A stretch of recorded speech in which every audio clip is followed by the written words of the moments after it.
ਇੱਕ ਸਾਡਾ ਅਜ਼ੀਮ ਮੁਜਾਹਿਦ ਖਤਮੇ ਨਬੂਵਤ ਉਹਨੇ ਕੁਰਾਨ ਦੀਆਂ ਆਇਤਾਂ ਪੜ੍ਹਨੀਆਂ ਸ਼ੁਰੂ ਕਰਤੀਆਂ ਹੇਠ ਉੱਪਰ ਉਹਨੇ ਕੋਈ 10-15 ਆਇਤਾਂ ਪੜ੍ਹੀਆਂ ਮੈਂ ਭਾਈ ਥੱਲੇ ਢਾਲਿਆ ਮੈਂ ਆਖਿਆ ਵੀ ਇੱਥੇ ਮੇਰੇ ਉੱਪਰ ਤੇ ਜਾ ਰਿਹਾ ਨਾ ਮਨਾਜ਼ਰਾ ਬਹੁਤ ਹਾਈ ਲੈਵਲ ਦਾ ਹੋ ਰਿਹਾ ਤੇ ਮੈਂ ਪਿੱਛੇ ਹੀ ਆ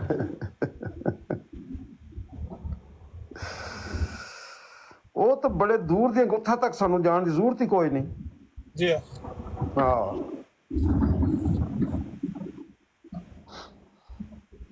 ਇਹਨਾਂ ਮਾਜ਼ੀ ਦੇ ਵਾਕਿਆਤ ਵਿੱਚ ਹੀ ਸਾਰਾ ਕੁਝ ਲਿਖਿਆ ਹੈ ਹਰ ਸ਼ੈ ਤੁਹਾਡੇ ਸਾਹਮਣੇ ਹੈ ਅਯਾਨ ਤੁਸੀਂ ਉਹਨਾਂ ਤੋਂ ਲੋਕਾਂ ਨੂੰ ਬਾਸ਼ੂਰ ਕਰਦੇ ਹੋ ਨਾ ਉਹਦੇ ਤੋਂ ਲੋਕ ਇਬਰਤ ਜਿਨ੍ਹਾਂ ਲੋਕਾਂ ਇਸਲਾਮ ਕਬੂਲ ਕੀਤਾ ਹੈ ਕਿਆ ਤੁਹਾਡੀ ਵਾਓ ਤਫਸੀਰੀ ਪੜ੍ਹ ਕੇ ਕੀਤਾ ਹੈ ਨਹੀਂ ਉਹਨਾਂ ਨੇ ਤੁਹਾਡੇ ਫੇਲ ਮਜ਼ਾਰੇ ਦਾ ਸੀਗੇ ਵੇਖ ਕੇ ਕੀਤਾ ਹੈ ਇੱਕ ਦੱਸੋ ਮੁਸਲਮਾਨ ਜਿਹੜਾ ਆਖੇ ਵੀ ਮੈਂ ਕੁਰਾਨ ਤੋਂ ਖਤਮੇ ਨਬੂਵਤ ਦਾ ਮਾਨ ਹੀ ਵੇਖਿਆ ਜਾਂ ਹਯਾਤੇ ਮਸੀਹ ਦਾ ਅਕੀਦਾ ਵੇਖਿਆ ਤੇ ਮੈਨੂੰ ਲੱਗਿਆ ਮਰਦਾਈ ਝੂਠ ਤੇ ਮਾਰ ਦੇਣ ਇੱਕ ਬੰਦਾ ਦੱਸੋ ਜਿਹਨੇ ਇਸਲਾਮ ਕਬੂਲ ਕੀਤਾ ਜਿੰਨਿਆਂ ਲੋਕਾਂ ਨੇ ਇਸਲਾਮ ਕਬੂਲ ਕੀਤਾ ਉਹਨਾਂ ਮਿਰਜ਼ਾਈ ਲਿਟਰੇਚਰ ਤੋਂ ਇਸਲਾਮ ਕਬੂਲ ਕੀਤਾ ਹੈ ਕਿ ਭਾਈ ਜੋ ਕੋਈ ਮਿਰਜ਼ਾਈ ਲਿਟਰੇਚਰ ਦੇ ਵਿੱਚ ਲਿਖਿਆ ਨਾ ਇਹ ਅਨਐਕਸੈਪਟੇਬਲ ਹੈ ਨਹੀਂ ਔਰ ਇੰਨਾ ਨਹੀਂ ਸਿਹਤ ਵਾਸਤੇ ਉਹ ਕਾਫੀ ਹੈ ਜੀ ਹਾਂ ਕਾਫੀ ਹੈ ਮੋਰ ਦੈਨ ਇਨਫ ਬਹਰਾਲ ਜਿਹੜੀ ਆਕਸੀਜਨ ਉਹਨਾਂ ਨੂੰ ਫਰਾਹਮ ਤੇ ਕਰਦੇ ਨੇ ਨਾ ਸਾਡੇ ਆਪਣੇ ਹੀ ਕਈ ਨਾਦਾਨ ਭਾਈ ਨੇ ਤੁਸੀਂ ਦੁਆ ਕਰੋ ਕਿ ਇਹ ਡਿਬੇਟ ਤੋੜ ਚੜ ਜਾਏ ਐਸੀਆਂ ਗੱਲਾਂ ਸਾਹਮਣੇ ਆ ਜਾਂਦੀਆਂ ਆ ਗਈਆਂ ਨੇ ਕਿ ਜਿਹੜਾ ਕਿ ਬੰਦਾ ਹੈਰਾਨ ਹੋ ਜਾਣਾ ਕਿ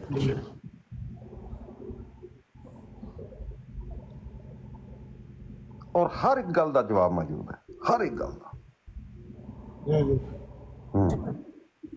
ਉਹ ਜਿਹੜਾ ਮੈਂ ਤੁਹਾਨੂੰ ਇੱਕ ਮੈਸੇਜ ਤੋਰਿਆ ਸੀ ਨਾ ਵੌਇਸ ਮੈਸੇਜ ਉਸਨੇ ਪਰ ਗੌਰ ਕਰਨਾ ਪਲੀਜ਼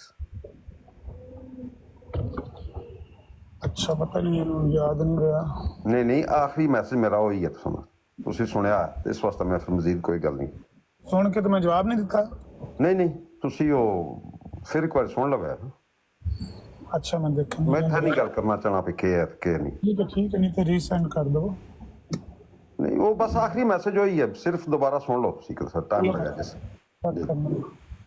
ਜੀ ਚਲੋ ਮੈਂ ਹੁਣ ਸੁਣਨਾ ਕਿਉਂਕਿ ਮੈਂ ਹੁਣ ਗੱਡੀ ਚਲਾਣੀ ਹੈ ਤੇ ਮੈਂ ਵੀ ਸੁਣਨਾ ਪਰ ਮੌਲਵੀ ज़िया रसूल को सुनाएगा तो सुनांगे ना मैं भी ਹੁਣ ਪਹੁੰਚ ਆਇਆ ਤੇ ਸੈਂਪਲ ਦੇਣਾ ਵਜ਼ਨ ਕਰਨਾ ਤੇ ਕਈ ਕੰਮ ਨੇ ਜਿਹੜੇ ਕਰਨ ਵਾਲੇ ਮੌਲਵੀ ਸਾਹਿਬ ਸੁਣਾਓ ਕੋਈ ਗੱਲ ਲੋਕਾਂ ਨੂੰ ਕਿਹੜੀ ਗੱਲ ਸੁਣਾਣੀ ਮੈਂ ਤੇ ਆ ਹੀ ਲਾਇਆ ਹੋਇਆ ਵਾ ਮੈਂ ਤਸਵੀਰ ਦੀ ਇਹੀ ਸੁਣਾ ਰਿਹਾ ਬਸ ਇਹ ਤੁਹਾਨੂੰ ਦੁਬਾਰਾ ਪੜ੍ਹ ਕੇ ਸੁਣਾ ਦਿੰਨੇ ਸੁਣਾ ਦਿਓ ਕੋਈ ਜੋ ਮਰਜ਼ੀ ਸੁਣਾ ਦਿਓ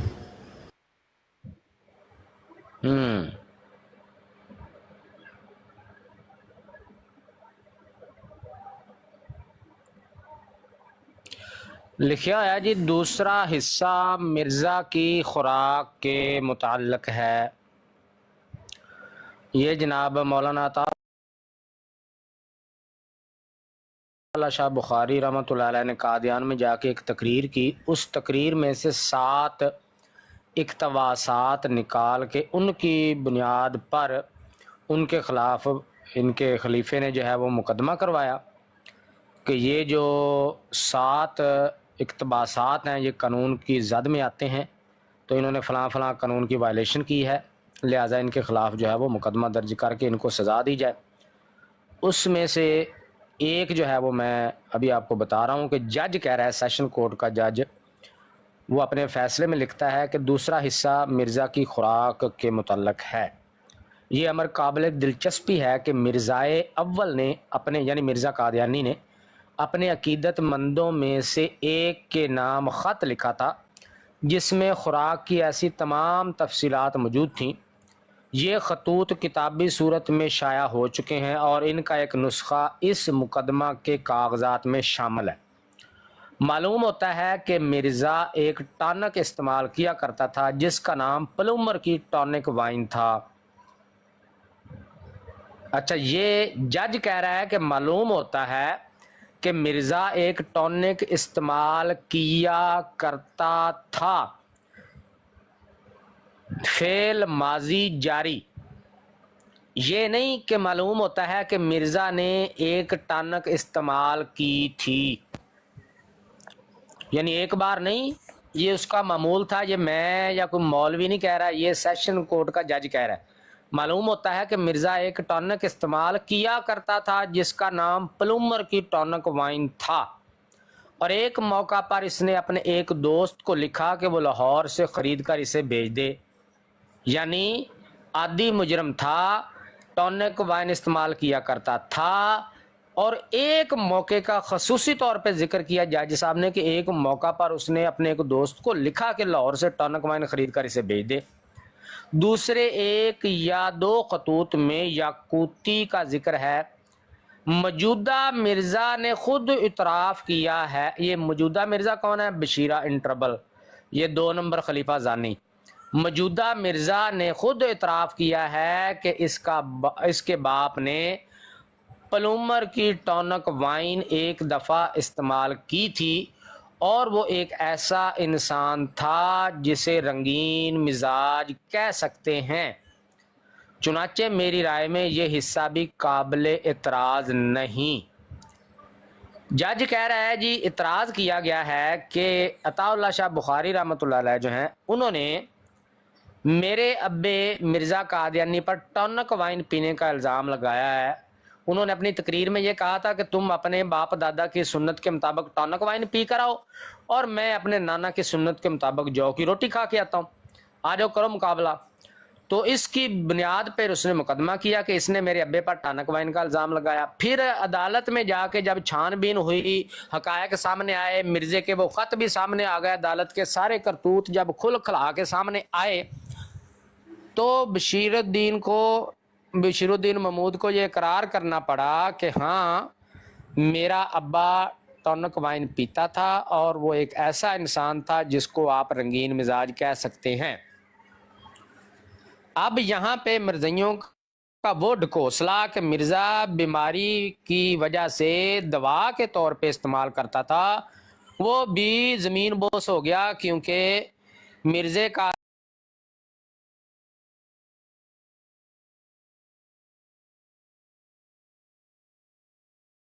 نے یہاں تک اس کے بارے میں کہا ہوا ہے، تو اس کا بیان اہمیت رکھتا ہے وہ بھی عدالت میں، یا آج کل کے یہ جو ٹٹ پونجی ہے، جو تنخواہ دار مرزئی مربی معلم ہے، ان کا ظاہر سی بات ہے ان کے خلیفے کا بیان جو ہے وہ معتبر ہوگا، اور اسی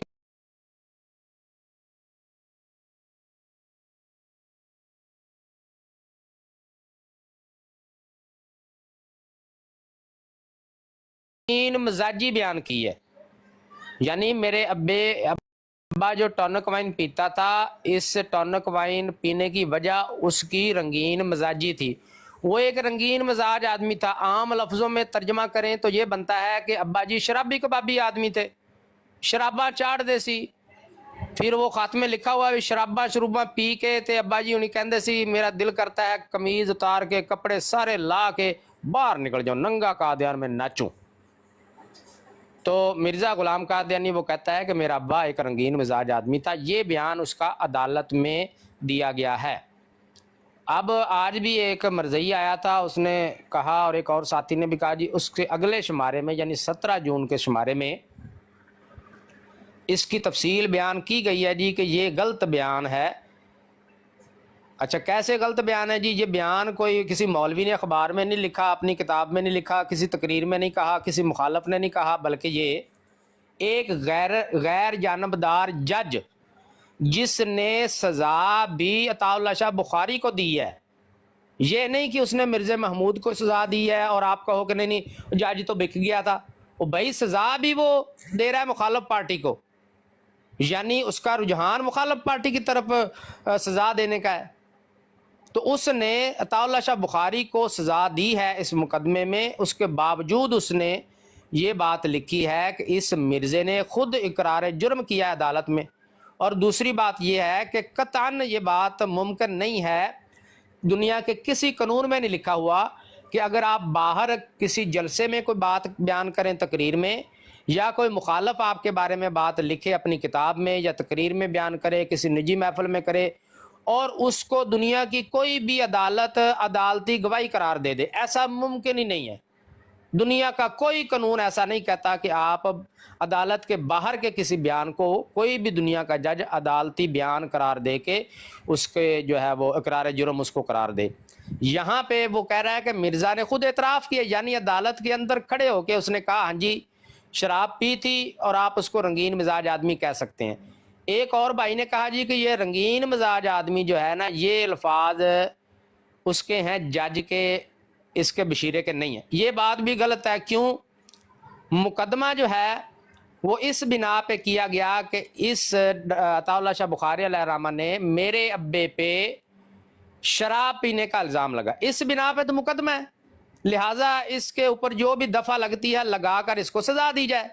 اب وہ جج جو ہے وہ کوئی مرزئی تھا یا ٹونک من چڑھی ہوئی تھی، پاگل تھا، اس کے دماغ میں کیڑے پڑے ہوئے تھے کہ جس قانون کی وائلیشن کی بیس پہ وہ کسی ملزم کو سزا دینے والا ہے، خود عدالت میں بیٹھ کے وہی وائلیشن خود کر دے۔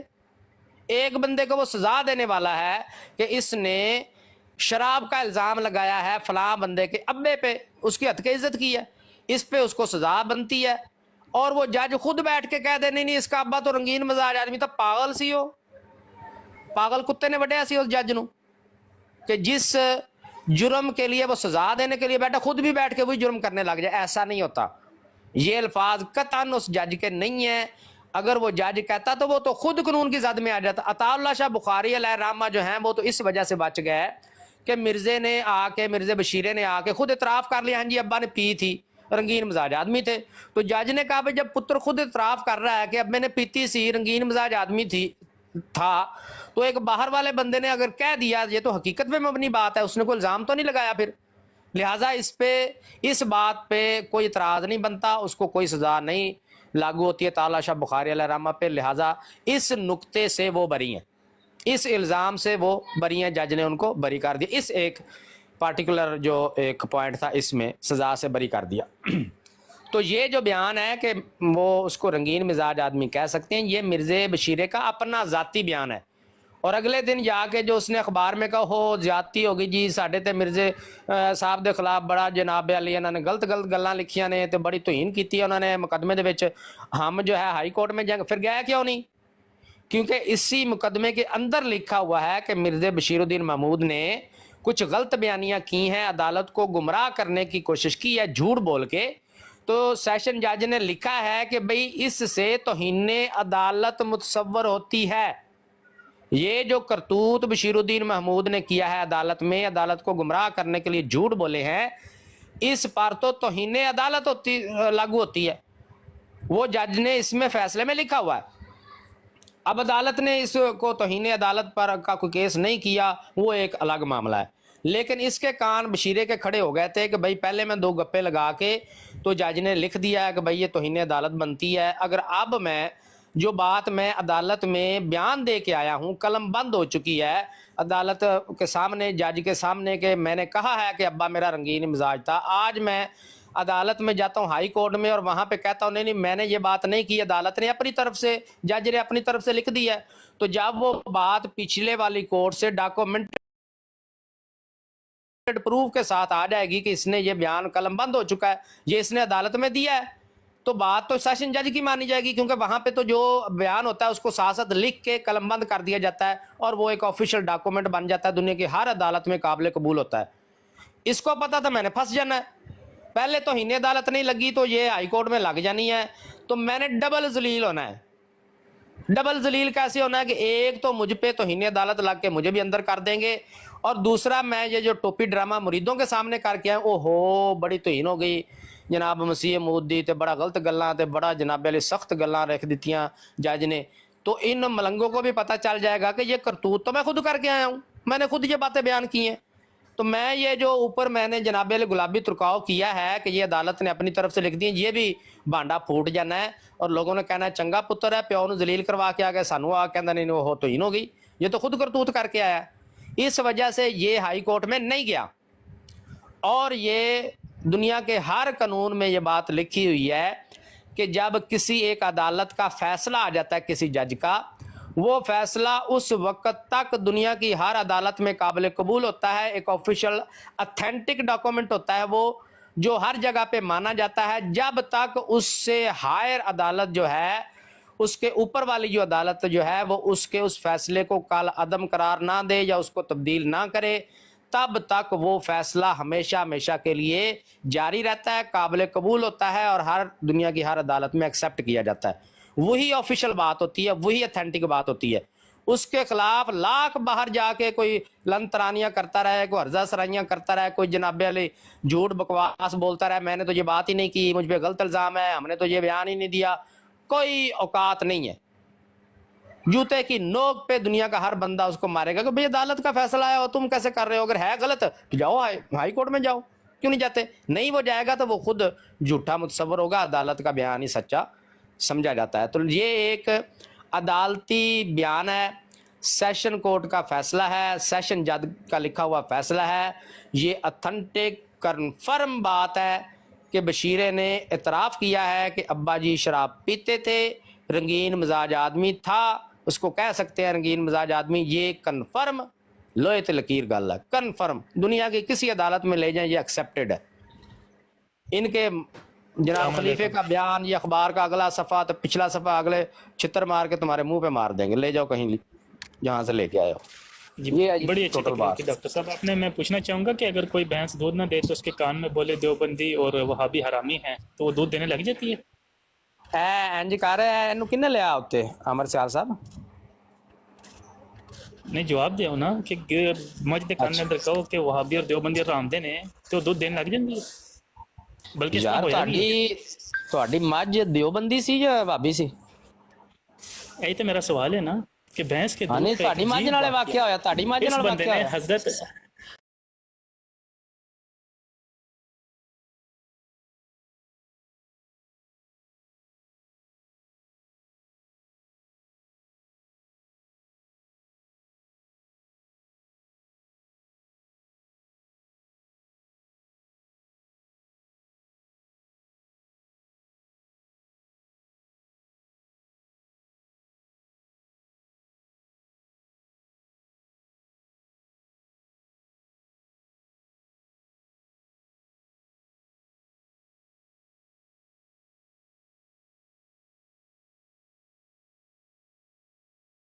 या भाई इनांदियां मज्जां नूं ते तैनूं पिछू फूक देनी पौंदी तां ਉਹ ਦੁੱਧ ਦਿੰਦੀਆਂ। ਐਵੇਂ ਬਿਲਾ ਵਜ੍ਹਾ ਹੀ ਤੁਸੀਂ ਇੱਕ ਗਟਰ ਦੇ ਕੀੜੇ ਨੂੰ ਚੱਕ ਕੇ ਉੱਤੇ ਤੇ ਜਨਾਬੇ ਪਤਾ ਨਹੀਂ ਚਾਹੁੰਦੇ ਕੀ ਹੋ। ਇੰਜ ਦੇ ਬਗੈਰਤ ਬਾਹਰਲੇ ਮੁਲਕਾਂ 'ਚ ਬਹਿ ਕੇ ਭੌਂਕਦੇ ਨੇ, ਜਾਂ ਕਿਸੇ ਦਿਨ ਪਾਕਿਸਤਾਨ ਆ ਕੇ ਇੰਜ ਦਾ ਭੌਂਕੇ ਨਾ ਤੇ ਫਿਰ ਯਕੀਨ ਕਰੋ ਦਸੀਏ ਨਾ। ਇਹਨਾਂ ਦਾ ਇਲਾਜ ਉਹ ਪੰਜਾਬ ਪੁਲਿਸ ਹੈ ਭਾਈ, ਇਹ ਲਾ ਇਲਾਜ ਮਰੀਜ਼ ਨੇ, ਇਹਨਾਂ ਦਾ ਇਲਾਜ ਸਿਰਫ ਪੰਜਾਬ ਪੁਲਿਸ ਦੇ ਕੋਲ ਆ ਬਸ। ਅਹਿਮਦ ਸਿਆਲ ਸਾਹਿਬ ਵੇ ਨਾ ਉਹ ਥੱਲੋਂ ਗੈਸ ਨਹੀਂ ਚੁੱਕਣ ਹੋ ਰਿਹਾ ਤੇ ਉਹਨੂੰ ਮੈਂ ਨਹੀਂ ਚੁੱਕਿਆ, ਜਿਹਨੇ ਚੁੱਕਿਆ ਬਹਿਰੇਨ ਨੂੰ, ਉਹ ਦੱਸੋ ਜਵਾਬ ਦਿਓ। ਤੁਹਾਨੂੰ ਪਤਾ ਛੁਰੇ ਮੌਲਵੀ ਬੈਠੇ ਹੁੰਦੇ ਇਹੋ ਜਿਹੇ, ਇਹ ਗਿੱਲਿਆਂ ਤਿੱਤਰਾਂ ਤੋਂ ਅਵਾਇਡ ਕਰੀਦਾ ਜ਼ਰਾ। ਤੇ ਦੱਸ अमर भाई जिला पुत्र क्या है कि ਅਸਲੇ ਵਾਇਆ ਸ਼ੇਖ ਦੀਆਂ ਕਿਹੜਾ ਉਹਦੇ ਪੁੱਛਣ ਤੇ ਪੈਰ ਰੱਖਿਆ ਨੇ? ਉਹ ਆਇਆ ਹੀ ਇਸ ਆਹੋ ਕਰਕੇ ਸ਼ੇਖ ਸਾਹਿਬ, ਇਹੀ ਤਾਂ ਮੈਂ ਕਹਿ ਰਿਹਾ ਨਾ, ਸਾਡੀ ਪੰਜਾਬ ਪੁਲਿਸ ਮਾਸ਼ਾਅੱਲਾ ਉਹ ਤਾਂ ਸਾਨੂੰ ਨਹੀਂ ਮਾਫ ਕਰਦੀ, ਤੁਹਾਡਾ ਕੀ ਹਾਲ ਕਰੇਗੀ? ਇਹੀ ਤਾਂ ਮੈਂ ਕਹਿ ਰਿਹਾ। ਮੈਂ ਤੇ ਤੁਹਾਡੇ ਸਾਹਮਣੇ ਬੈਠਾ, ਅਗਲੇ ਦਿਨ ਹੀ ਆ ਗਿਆ ਸੀ, ਤੇ ਤੁਸੀਂ ਇੰਜ ਦੀ ਸ਼ਾਤਮੀਅਤ ਕਰੋ ਤੇ ਫਿਰ ਪੁੱਤਰ ਬਾਹਰ ਨਿਕਲ ਕੇ ਵਿਖਾਈਓ। ਪੰਜਾਬ ਪੁਲਿਸ ਤੁਹਾਡਾ ਐਸਾ ਇਲਾਜ ਕਰੇਗੀ ਨਾ ਕਿ ਇਹ ਸਾਰੀਆਂ ਤਵੀਲਾਂ ਭੁੱਲ ਜਾਣਗੀਆਂ, ਸਾਰੀਆਂ ਬਕਵਾਸਾਂ ਜਿਹੜੀ ਕਰਦੇ ਹੋ ਨਾ ਆ ਕੇ ਨਹੀਂ ਨਹੀਂ ਇਹ ਝੂਠ ਬੋਲ रहे जा रसूल, ये तो उसका वो तो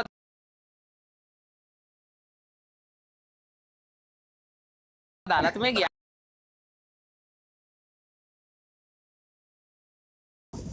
कबर च ਤੁਹਾਡੀਆਂ ਟੰਗਾਂ ਨੇ ਤੇ ਐ ਪੈਰ ਜੋੜ ਕੇ ਮਾਰ ਦਿਓ ਝੂਠ ਆ ਕੇ, ਜ਼ਰਾ ਹਯਾ ਨਹੀਂ ਆਂਦੀ? ਕੋਈ ਉਮਰ ਦਾ ਲਿਹਾਜ਼ ਕਰ ਲਿਆ ਕਰੋ। ਕੋਈ ਚਲੋ ਕੋਈ ਸਾਡੇ ਵਰਗਾ ਬੰਦਾ ਝੂਠ ਮਾਰੇ ਤੇ ਚਲੋ ਬੰਦਾ ਕੋਈ ਉਹਨੂੰ ਰਿਆਇਤ ਦੇ ਦੇਵੇ। ਤੁਹਾਡੇ ਬੁੱਢੇ ਤੁਸੀਂ ਕਬਰ ਖੋਸੜ ਹੋ ਗਏ, ਕਬਰ 'ਚ ਟੰਗਾ, ਕਿਸੇ ਟਾਈਮ ਵੀ ਤੁਹਾਡਾ ਜਨਾਬ ਘੈ ਹੋ ਜਾਣੀ ਆ ਤੇ ਇੰਜ ਮਾਰ ਦਿਓ ਝੂਠ ਆ ਕੇ। ਬਸ਼ੀਰਾ ਤੱਕ ਅਦਾਲਤ 'ਚ ਗਿਆ ਹੀ ਨਹੀਂ, ਮੌਲਵੀ ਜ਼ਿਆਰ ਰਸੂਲ ਝੂਠ ਬੋਲ ਰਿਹਾ। ਫਟੇ ਮੂੰਹ ਤੁਹਾਡੇ, ਫਟੇ ਮੂੰਹ।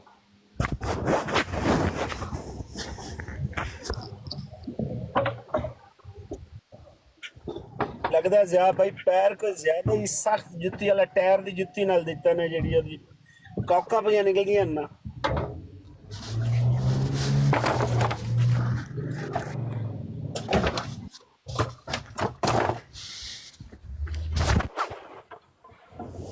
ਜਿੰਨੇ ਗਿੱਲੇ ਪਿੱਪਲ ਨੇ ਨਾ, ਇਹ ਜਿਸ ਸਮੇਂ ਮੈਂ ਵਿਹਲਾ ਹੁੰਨਾ ਤੇ ਤੁਸੀਂ ਸਾਰੇ ਇਕੱਠੇ ਹੋ ਕੇ ਆ ਜਾਇਆ ਕਰੋ ਮੇਰੇ ਕੋਲ ਯਾਰ। ਇਹਨਾਂ ਮੌਲਵੀਆਂ ਦੇ ਨਾ ਆਵਿਆ ਕਰੋ ਤੇ ਨਾ ਉਹਨਾਂ ਨੂੰ ਗੁੱਸਾ ਚੜਾਇਆ ਕਰੋ, ਉਹਨਾਂ ਦਾ ਮੀਟਰ ਨਾ ਸ਼ਾਰਟ ਕਰਿਆ ਕਰੋ। ਤੇ ਗਿੱਲੇ ਤਿੱਤਰ, ਗਿੱਲੇ ਤਿੱਤਰਾਂ ਨੂੰ ਡੀਲ ਕਰਨਾ ਮੇਰਾ ਮੈਂਡੇਟ ਹੈ। ਹਫੀਜ਼ ਸ਼ੇਖ ਸਾਹਿਬ ਤੁਸੀਂ ਕੀ ਥੱਲੇ ਕਹਿ ਰਹੇ ਹੋ, ਗਾਲਾਂ ਕੱਢ ਰਹੇ ਸੋ? ਕਿਹੜੇ ਕੋਈ ਗੱਲ ਨਹੀਂ ਕੱਢੀ, ਗੱਲ ਤੇ ਤੁਹਾਡਾ ਇਤਰਾਜ਼ ਹੈ। ਗੱਲ ਤੁਸੀਂ ਮੇਰੀ ਗੱਲ ਦੱਸੋ, ਇਹ ਗੱਲ ਕੱਢੀ ਹੈ ਇੱਥੇ ਹੀ ਮੈਂ ਖਲੋਤਾ, ਮੈਂ ਚਾਹੁੰਦਾ ਨਹੀਂ ਇੱਥੇ ਤੁਸੀਂ ਦੱਸੋ, ਇਹ ਦੇਖੋ ਤੁਸੀਂ ਇਹ ਗੱਲ ਕੱਢੀ, ਉਹ ਗੱਲ ਦੱਸੋ ਪਹਿਲੇ, ਫਿਰ ਅਗਲੀ ਗੱਲ। ਛਿੱਤਰ ਛਿੱਤਰ ਕਹਿ ਰਹੇ ਹੋ, ਛਿੱਤਰ ਪਏ ਨੇ? ਨਹੀਂ, ਛਿੱਤਰ ਗੱਲ ਪਈ ਹੈ ਕਿ ਨਹੀਂ? ਇਹਨਾਂ ਨੂੰ ਕੋਈ ਇੱਥੇ ਕਸਮ ਚੁੱਕ ਕੇ ਕਹਿਣ ਕਿ ਮੈਨੂੰ ਕੁਝ ਦਿਨ ਪਹਿਲੇ ਪੁਲਿਸ ਨੇ ਛਿੱਤਰ ਨਹੀਂ ਮਾਰੇ, ਕਹਿਣ ਕਸਮ ਚੁੱਕ ਕੇ ਕਹਿਣ ਅੱਲਾ ਦੀ। अच्छा जी, आमन नज़ीर भाई एक मिनट आमन नज़ीर भाई तुसी ना इंज करो, एक मिनट रुक भी फीस चेक, एक मिनट रुक और रुक जा, हुण अगले दी सुन भी लिया कर, टैं सुन भी ला अगले दी। ਛਿੱਤਰ ਪਏ ਇਸ ਗੱਲ ਤੋਂ ਸਨ ਕਿ ਮਰਜ਼ਈਆਂ मैं वही कसम देन लगा ना, पहले कोई गल तां किसे बन्ने ला। आमन नज़ीर भाई तुसी बनो सालस, ਇਹ ਜਿਹੜਾ ਮੁਤਾਲਬਾ ਕਰ ਰਿਹਾ ਮੈਂ ਇਹਦੀ ਕਸਮ ਦਿਆਂਗਾ, ਇਹਨੇ ਕਸਮ ਦੇਣੀ ਆ ਕਿ ਮੈਨੂੰ ਛਿੱਤਰ ਪੈ ਨੇ, ਛਿੱਤਰ ਪਏ ਨੇ, ਮੈਂ ਦਿਆਂਗਾ ਕਿ ਮੈਨੂੰ ਨਹੀਂ ਪੈ ਛਿੱਤਰ। ਠੀਕ ਹੋ ਗਿਆ ਜੀ? ਤੈਨੂੰ ਉੱਥੇ ਪਿਆਰ ਨਹੀਂ ਮੈਂ ਜਿਹੜੀ ਗੱਲ ਕਰ ਰਿਹਾ ਨਾ, ਮੈਂ ਹੁਣ ਗੱਲ ਤੇ ਪੈਰਾਂ ਤੇ ਭਾਰ ਪਾ, ਹੁਣ ਪੈਰਾਂ ਤੇ ਭਾਰ ਪਾ, ਸ਼ਾਬਾਸ਼। ਹਲੀ ਆਪ ਮੰਨਿਆ ਤੂੰ ਕਸਮ ਇਹ ਦੇਣੀ ਆ ਕਿ ਮੈਂ ਕਸਮ ਦਿਨਾ ਕਿ ਜ਼ਿਆ ਰਸੂਲ ਨੂੰ ਛਿੱਤਰ ਪੈ ਨੇ, ਅਗਰ ਛਿੱਤਰ ਨਾ ਪਏ ਹੋਣ ਤੇ ਮਿਰਜ਼ਾ ਸਾਹਿਬ ਝੂਠੇ। ਇਹ ਤੁਸੀਂ ਕਸਮ ਦੇਣੀ ਜੇ, मैं देंगा जी इधर कसम के छितर नहीं साहब। आमन नज़ीर साहब अभी इसने वो तो हमने एक लफ्ज इस्तेमाल नहीं और गाल और पैरा ते पार पा मरजैया, और पैरा ते पार पा नसना नहीं, ना वो मिर्जा आपके मिर्जा साहब ने पता क्या कहा था कि झूठे बंदे की ये निशानी होती है कि पहले बड़ी लाभ गुजाब मारते हैं, जब कोई दामन पकड़ के पूछे लाओ कहाँ है सबूत, तो घुस जाती है जहाँ से निकले थे। उठे ना बढ़, ਹੁਣ ਪੈਰਾਂ ਤੇ ਭਾਰ ਪਾ ਮਰਜ਼ਈਆ ਤੇ ਕਹਿ ਮੈਂ ਚੁੱਕਾਂਗਾ ਕਸਮ ਕੇ ਯਾਰ ਸੋਨ ਨੂੰ ਛਿੱਤਰ ਪੈ ਨੇ। ਕੀਤਾ ਹੈ ਕਿ ਪੰਜਾਬ ਪੁਲਿਸ ਨੇ ਤੇ ਮੈਨੂੰ ਨਹੀਂ ਛੱਡਿਆ ਤੇ ਤੁਹਾਨੂੰ ਛੱਡੇਗੀ, ਇਹਦਾ ਮਤਲਬ ਲੋ ਜੀ ਆਮਨ ਨਜ਼ੀਰ ਭਾਈ ਕਰੋ, ਸਾਲਸੀ ਕਰੋ, ਇਹਨੂੰ ਕਹਿ ਦੇਵੇ ਇਹ ਵੀ ਕਸਮ ਤੇ ਮੈਂ ਵੀ ਦੇਣਾ ਜੀ। ਹਾਂ ਤੇਰੀ ਆਓ ਭਗਤ ਹੋਈ ਹੈ ਜ਼ਿਆ ਸਾਹਿਬ ਉੱਥੇ, ਤੁਹਾਡੀ ਆਓ ਭਗਤ। ਇਹ ਗੱਲ ਤੇ ਕੈਮਰਾ ਨਹੀਂ, ਹੁਣ ਛਿੱਤਰ ਪੈ ਨੇ ਕਿ ਨਹੀਂ ਪੈ, ਤੂੰ ਕਸਮ ਦੇਣੀ ਇੱਥੇ ਬਹਿ ਕੇ। हाँ जी आमन नज़ीर भाई कहो। आमन नज़ीर साहब मैंने गल दसो ਤੁਹਾਨੂੰ, आमन नज़ीर साहब एक मिनट, आमन नज़ीर साहब आपको पुलिस अगर किसी की भी इबादत गाह के मीनारे गिनाने पे पकड़ के अरेस्ट और डीएसपी बजाते खुद अरेस्ट करे, आम सिपाही नहीं, डीएसपी फिर वो आपको थाने में ले जाके बैठाता है, वो कहता है कि इस शख्स के लिए बिरयानी लाओ, पुलाव लाओ इसके लिए, और स्वीट डिश वगैरह भी लाओ, इसको खिलानी है, उसका मोबाइल भी कब्जे में ले लो, लेकिन इसको मारना नहीं है, इसको शाबाश देनी है, इसको खिलाकर फूलों के हाथ डाल के इसको रुखसत करो। ये शख्स ये बता रहा है। अमर नज़ीर भाई जो मैंने बात की है इसको एग्री करें, मैं कसम देता हूं। इसकी लिट्टर परेड हुई है उधर, लिट्टर परेड इस शख्स की, सबर करें ना, और मुसलमानों ने की है, मुसलमान पुलिस वालों ने, कि तुमने क्यों मरज़इयों के मीनारे गिराए। शेख साहब डीएसपी ने पकड़ा था इसको, डीएसपी ने। भाई चुप तो करो ना, अब चुप तो करो ना। बात यह है कि कसम वगैरह उसके लिए दी जाती है जिसके लिए आपके पास कोई अमली सबूत ना होगा, आपके पास सिर्फ और सिर्फ क्यास है, इज्तिहाद है कि क्योंकि वहां पर मिर्जाइयों की इबादतगाह गिराई जा रही थी, ज़िया भाई वहां पर मौजूद थे, अरेस्ट हुए, मोबाइल लिया गया तो इनको मार भी पड़ी है, ये सिर्फ आपका क्यास है। मेरे पास, मैं समझता हूँ ज़िया भाई की कसम की जरूरत ही नहीं है, मेरे पास ज़िया भाई का अभी भी वो ऑडियो मैसेज महफूज है जो सुबह इन्होंने वहां से निकलते सबसे पहले मुझे ही मैसेज किया था, अभी भी वो मेरे मोबाइल में महफूज, मैं वो मैसेज चला दूंगा, आप कसम चुक देना। चलो जी पहले तुसी कसम चुको तो मैं मैसेज चला देना, साडे वालों कसम देने की लोड़ ही नहीं है, चुक दिओ कसम के इन्होंने मार पई उत्थे थाने। ठहर बिल्कुल पई ਇਹਨਾਂ ਨੂੰ। ਔਰ ਦੂਜੀ ਗੱਲ ਹੈ ਇਹ ਵੀ ਇੱਥੇ ਕਸਮ ਚੁੱਕਣ, कसम शाबाश, कसम चुक शाबाश, ਫਿਰ ਕਹਿੰਦੇ ਹੋ ਕਿ ਬੋਲਦਾ, ਇਹ ਵੀ ਇੱਥੇ ਕੈਮਰਾ ਆਨ ਕਰਨ, ਕੁਰਾਨ ਸਿਰ ਤੇ ਰੱਖਣ ਤੇ ਕਸਮ ਚੁੱਕਣ ਕਿ ਮੈਂ ਨਾ ਕਸਮ ਚੁੱਕਣਾ ਕਿ ਮਿਰਜ਼ਾ ਬਸ਼ੀਰੁद्दीन महमूद ਨੇ ਅਦਾਲਤ ਦੇ ਸਾਹਮਣੇ उधर नहीं नसना, ना ना ना ना जज के सामने पेश होकर बयान दिता है, और अगर ये गलत है तो जिम्मेदार मैं आया। चुको कसम, उधर कोई नहीं नसना, वो तो ਅਸੀਂ ਤੁਹਾਡੇ ਅਖਬਾਰ ਚ ਵਿਖਾ ਦਿਆਂਗੇ ਨਾ, ਉਹ ਛੱਡ ਦੇ ਗੱਲਾਂ, ਉਧਰ ਨਹੀਂ ਨਸਣਾ। ਪਹਿਲੇ ਜਿਹੜੀ ਗੱਲ ਕਰ ਰਹੇ ਹੋ ਕਸਮ ਦੇ ਭਾਰ ਪਾਓ, ਕਸਮ ਚੁੱਕੋ ਸ਼ਾਬਾਸ਼। ਮੈਨੂੰ ਚੁੱਕੋ ਨਹੀਂ ਕਸਮ ਪਤਾ, ਪੁਲਿਸ ਸ਼ਾਬਾਸ਼। ਵਾਲਿਆਂ ਨੇ ਹੀ ਦੱਸਿਆ, ਥਾਣੇ ਵਾਲਿਆਂ ਨੇ ਕਿ ਅਸੀਂ ਇਹ ਕੀਤਾ। ਉਹ ਕਸਮ ਚੁੱਕੋ ਉਸ ਪੁਲਿਸ ਵਾਲੇ ਦੀ ਐਸੀ ਦੀ ਤੈਸੀ ਪਹਿਲੇ ਜਿੰਨੇ ਤੁਸੀਂ ਕਿਹਾ ਕਸਮ ਕਿ ਅਸੀਂ ਚੁੱਕਣੀ ਹੈ। ਯਾਰ ਰਸੂਲ ਨੂੰ ਹੱਥ ਵੀ ਲਾਇਆ ਹੋਵੇ। ਪਹਿਲੇ ਤੁਸੀਂ ਕਸਮ ਚੁੱਕਣੀ ਹੈ, ਪਹਿਲੇ ਤੁਸੀਂ ਉਸ ਚੁੱਕੋਗੇ। ਪੁਲਿਸ ਵਾਲੇ ਨੂੰ ਮੈਂ ਅਦਾਲਤ ਚ ਘਸੀਟਾਂਗਾ ਜਿਹੜਾ ਤੈਨੂੰ ਆਣ ਕੇ ਕਹੇਗਾ ਕਿ ਮੈਂ ਯਾਰ ਰਸੂਲ ਨੂੰ ਹੱਥ ਵੀ ਲਾਇਆ ਸੀ। ਆ ਭਾਈ ਕਸਮ ਦੀ ਲੋੜ ਹੀ ਨਹੀਂ ਨਾ ਸ਼ੇਖ ਸਾਹਿਬ। ਨਾ ਨਾ ਨਾ ਸ਼ੇਖ ਸਾਹਿਬ ਗੱਲ ਤਾਂ ਸੁਣ ਲਓ ਨਾ। ਗੱਲ ਦੀ ਗੱਲ ਹੈ, ਤੁਸੀਂ 100 ਯਾਰ ਸਾਲ ਪੁਰਾਣੀ ਗੱਲ ਰੌਲਾ ਪਾਉਣ ਦੀ ਕਿਹੜੀ ਲੋੜ ਹੈ? ਤੁਸੀਂ 100 ਮੈਂ ਸਾਲ ਪੁਰਾਣੀ ਗੱਲ ਕਰਕੇ ਉਹਦੀ ਤੁਸੀਂ ਕਸਮ ਆਪਣੀ ਚੁੱਕੋ। ਗੱਲ ਦੀ ਕਸਮ ਚੁੱਕੋ ਨਾ। 2 ਦਿਨ ਦੀ ਗੱਲ ਹੈ, ਇਹ ਤੇ 2 ਦਿਨ ਪਹਿਲੇ ਭਾਈ- ਛਿੱਤਰ ਖਾ ਕੇ ਆਇਆ, ਇਹ ਤੇ 2 ਦਿਨ ਪਹਿਲੇ ਛਿੱਤਰ ਖਾ ਕੇ ਆਇਆ ਥਾਣੇ ਤੋਂ। ਇਹ ਹੁਣ ਸਿਰਫ ਮੈਂ ਤਾਂ ਹੀ ਆਖਿਆ ਸਿਰਫ ਬਕਵਾਸ ਗਾਲਾਂ ਹੀ ਨਹੀਂ ਹੁੰਦਾ, ਕੋਈ ਨਹੀਂ ਤੁਹਾਡੇ ਕੋਲ ਗਲਤ ਕੋਈ ਨਹੀਂ ਹੈ ਕਰਨਾ। ਛਿੱਤਰ ਖਾਣਾ ਗਾਲ ਨਹੀਂ ਹੁੰਦੀ ਯਾਰ। ਲੁਧਿਆਣੇ ਕਿਉਂ ਲਿੱਤਰ ਪੇਸ਼ ਭਾਈ ਮਿਰਜ਼ਾ ਛਿੱਤਰ ਸਾਹਿਬ ਖਾਣਾ ਨੂੰ? ਗਾਲ ਨਹੀਂ ਹੁੰਦੀ, ਕਿਉਂ ਗਾਲ ਕਹਿੰਦੇ ਹੋ ਗੱਲ ਨੂੰ ਸਾਡੀ? ਇਹ ਗਾਲ ਤਾਂ ਤੁਸੀਂ ਨਹੀਂ ਮਿਰਜ਼ਾ ਸਾਹਿਬ ਨੂੰ ਝੂਠਾ, ਕਜ਼ਾਬ, ਦਜਾਲ, ਲਾਂਤੀ, ਗਾਲ ਨਹੀਂ ਇਹ ਤੁਸੀਂ ਕਹੋ ਤੇ ਯਾਰ ਰਸੂਲ ਨੂੰ ਛਿੱਤਰ ਪੈ ਜਾਂਦੇ ਹੋ, ਗਾਲ ਹੋ ਜਾਂਦੀ। ਅਸੀਂ ਤੇ ਉਹ ਰੋਜ਼ਿਆਂ ਦੇ ਵਿੱਚ ਉੱਥੇ ਚਾਹ ਪੀ ਰਹੇ ਸੀ। ਯਾਰ ਰਸੂਲ ਇਹ ਰਸੂਲ ਨਹੀਂ ਹੈ। ਅਮਨ ਨਜ਼ੀਰ ਸਾਹਿਬ ਤੁਹਾਨੂੰ ਗਲਤੀ ਲੱਗੀ ਕਿ ਯਾਰ ਰਸੂਲ ਟਾਣੇ ਨਾਲ ਮਾਰੇ ਮਿਰਜ਼ੇ ਸਾਹਿਬ ਨੂੰ, ਉਹ ਵੀ ਕਮਾਨ ਦੇ ਟਾਣੇ। ਸਮਝ ਆਈ ਹੈ? ਇਹਦਾ ਨਾਂ ਯਾਰ ਰਸੂਲ ਇਹਦਾ ਮਤਲਬ ਨਹੀਂ ਕਿ ਰਸੂਲ ਵੀ ਇਹਦੀ ਗੁਸਤਾਖੀ ਨਹੀਂ ਕਰਨੀ। ਲੈ ਫਿਰ ਮੈਂ ਤੈਨੂੰ ਅਭਿਸ਼ੇਕ ਦੱਸਾਂ, ਲੈ ਫਿਰ ਠੰਡ ਪੈ ਗਈ ਤੇਰੇ ਕਲੇਜੇ 'ਚ। ਮੈਂ ਤੁਹਾਡੇ ਮਿਰਜ਼ਵਾਰੇ ਦੇ ਵਿੱਚ ਖਲੋ ਕੇ ਅੰਦਰ ਮੂਤਰ ਵੀ ਮਾਰ ਕੇ ਆਇਆ। ਹੈਲਾ ਐ ਮੈਂ ਗੱਲ ਦੱਸੀ ਨਹੀਂ ਕਿਸੇ ਨੂੰ, ਮੂਤਰ ਮਾਰ ਕੇ ਆਇਆ। ਜੋ ਪਟਣੇ ਪਟਲਾ ਜਾ, ਉਹ ਮੇਰਾ ਮਿਰਜ਼ਵਾੜਾ ਹੈ ਨਹੀਂ। ਮੈਂ ਮੂਤਰ ਮਾਰ ਕੇ ਆਇਆ ਉੱਥੇ। ਇਹ ਤੇ ਗੱਲ ਨਹੀਂ ਨਾ ਅਮਨ ਨਜ਼ੀਰ ਸਾਹਿਬ। ਦਾੜੀ 'ਚ ਵੀ ਮੂਤਰ ਮਾਰਨਗੇ ਲੋਕੀ, ਤੇਰੀ ਦਾੜੀ 'ਚ ਵੀ ਇੱਕ ਦਿਨ ਮੂਤਰ ਮਾਰਨਗੇ, ਦੇਖੀ ਤੂੰ। ਉਹ ਤਾਂ ਮਿਰਜ਼ੇ ਦੀ ਚ ਮਾਰਦੇ ਸੀ, ਉਹ ਤਾਂ ਮਿਰਜ਼ੇ ਦੀ ਚ ਮਾਰਦੇ ਸੀ। ਟਾਂਡੇ ਕਿਵੇਂ ਵੱਜੇ ਮਿਰਜ਼ੇ ਸਾਹਿਬ ਨੂੰ? ਇੱਕ ਸੈਕਿੰਡ ਜ਼ਿਆ ਭਾਈ ਲੁਧਿਆਣੇ ਕਿਉਂ ਲਿੱਤਰ ਪੇਸ਼ ਨੇ ਮਿਰਜ਼ਾ ਸਾਹਿਬ ਨੂੰ? ਮੈਨੂੰ ਇਸ ਗੱਲ ਇਸ ਤਰ੍ਹਾਂ ਕੋਈ ਫਾਇਦਾ ਨਹੀਂ ਹੋਣ ਲੱਗਾ। ਕਿਉਂ टू द पॉइंट गल करो। तू अमृतसर आमन नजीर साहब सुने, आपकी मैं बड़ी इज्जत करता हूँ, लेकिन आप पता क्या कहते हैं? अगर तुमने जार रसूल को ये कहा ना इसकी छितरोल हुई है, ये इंतहाई गंदी, नापाक और गलीज गाली है। माँ की गाली दे दो जा को, ये ना कहो छितरोल हुआ है। आप हमारी हर बात को गाली, और आप मिर्जा साहब को कजाब, झूठा, दजाल। ਉਹ ਨਹੀਂ ਫੇਸ਼ੇਖ ਜੇ ਮੈਨੂੰ ਛਿੱਤਰ ਵੀ ਪੈ ਹੁੰਦੇ ਤੇ ਉਹ ਛਿੱਤਰ ਵੀ ਸੇ ਰੱਖਾਂ ਤੇ ਸਾਡੇ ਵਾਸਤੇ ਉਹ ਛਿੱਤਰ ਵੀ ਫੁੱਲ ਸੀ। ਮੈਨੂੰ ਲੰਮਿਆਂ ਪਾ ਕੇ ਵੀ ਮਾਰਦੇ ਹੋ, ਮਾਰ ਵੀ ਮੇਰੇ ਵਾਸਤੇ ਫੁੱਲ ਸੀ। ਮੈਂ ਨਬੀ ਪਾਕ ਸੱਲੱਲਾਹੁ ਅਲੈहि ਵਸੱਲਮ ਦੇ ਦੁਸ਼ਮਣਾਂ ਦੇ ਖਿਲਾਫ नबी पाक के ठेकेदार नहीं, आप भी नबी पाक के मानने वाले ਵਜ੍ਹਾ ਤੋਂ ਮੈਨੂੰ ਅਗਰ ਛਿੱਤਰ ਵੀ ਪੈਂਦੇ ਤਾਂ ਫੁੱਲ ਸੀ। ਲੇਕਿਨ ਮਸਲਾ ਹੈ ਨਾ ਪੈ ਨਹੀਂ ਨਾ, ਝੂਠ ਮਾਰੀ ਜਾਂਦੇ ਹੋ। आमन नजीर साहब, ਤੁਹਾਡੇ ਵਾਸਤੇ ਤੇ ਕੋਈ ਜਨਾਬੇ ਵਾਲੀ ਕੋਈ ਗੱਲ ਹੀ ਨਹੀਂ ਹੈ ਇਹ ਜੀ, ਕੋਈ ਸ਼ਰਮ ਵਾਲੀ। ਸਾਡੇ ਵਾਸਤੇ ਫਖਰ ਦੀ ਗੱਲ ਹੈ। आमन नजीर साहब, अगर आज के बाद आपने मिर्जा साहब को, आमन नजीर साहब, अगर आज के बाद आपने मिर्जा साहब को कजाब, झूठा, दज्जाल, लांती कहा तो मैं आपको यही कहूंगा आप गालियां दे रहे हो। मैंने मेरी हर बात गाली है और आपकी हर बात कुरान का हरफ है। आप मुफ्ती मुबशर को यहाँ बुलाते हो, सुनो आमन नजीर साहब, आप मुफ्ती मुबशर को यहाँ बुलाते हो, यहाँ पे आके मकद, दब्बर, फलाना, खून, ये वो, टट्टी, पेशाब निकलता रहा, आप उसको मौका देते हो, प्रोवाइड करते हो कि बोल रहा है जितना बोलना है। हम इस किस्म की बातें करते हैं। हम छितर कहेंगे यार उसको छितर पड़ गए तो आप कहते हो नाउजुबिल्लाह तौबा। जार रसूल को कह दिया जिसके नाम के साथ रसूल लगा हुआ है, ये आदमी है ही जूते खाने के काबिल, ये ऐसा लानती आदमी दजल करता है। ਸ਼ੇਖ ਸਾਹਿਬ ਅਸਲ 'ਚ ਪੈ ਨਹੀਂ ਨਾ ਰੌਲਾ ਹੈ, ਝੂਠ ਮਾਰੀ ਜਾਂਦੇ ਹੋ, ਤੁਹਾਡਾ ਝੂਠ ਐਕਸਪੋਜ਼ ਕਰ ਰਹੇ ਨਾ, ਪੈ ਨਹੀਂ ਨਾ। ਉਹਨਾਂ ਨੇ ਮੇਰੀ ਬਾਹਾਂ ਬੰਨੀਆਂ ਸੀ, ਉਹ ਵੀ ਉਦੋਂ ਤੱਕ ਬੰਨੀਆਂ ਜਦੋਂ ਉਹਨਾਂ ਨੂੰ ਪਤਾ ਹੀ ਨਹੀਂ ਸੀ ਵਿਚਾਰਿਆਂ ਨੂੰ ਵੀ ਇਹਨੂੰ ਕਿਹੜੀ ਵਜ੍ਹਾ ਤੋਂ ਫੜਿਆ। ਡੀਐਸਪੀ ਨੇ ਫੜ ਕੇ ਦਿੱਤਾ ਦੂਸਰੇ ਥਾਣੇ ਵਾਲਿਆਂ ਨੂੰ, ਤੇ ਉਹਨਾਂ ਨੂੰ ਕਿਹਾ ਵੀ ਡੀਐਸਪੀ ਨੇ ਬੰਦਾ ਫੜਿਆ ਤੇ ਇਹਨੂੰ ਜਾਣ ਨਹੀਂ ਦੇਣਾ। ਉਹਨਾਂ ਨੇ ਕਿਹਾ ਪਤਾ ਨਹੀਂ ਕਿੱਡੀ ਕੁ ਵੱਡੀ ਵਾਰਦਾਤ ਪਾਈ ਨਹੀਂ।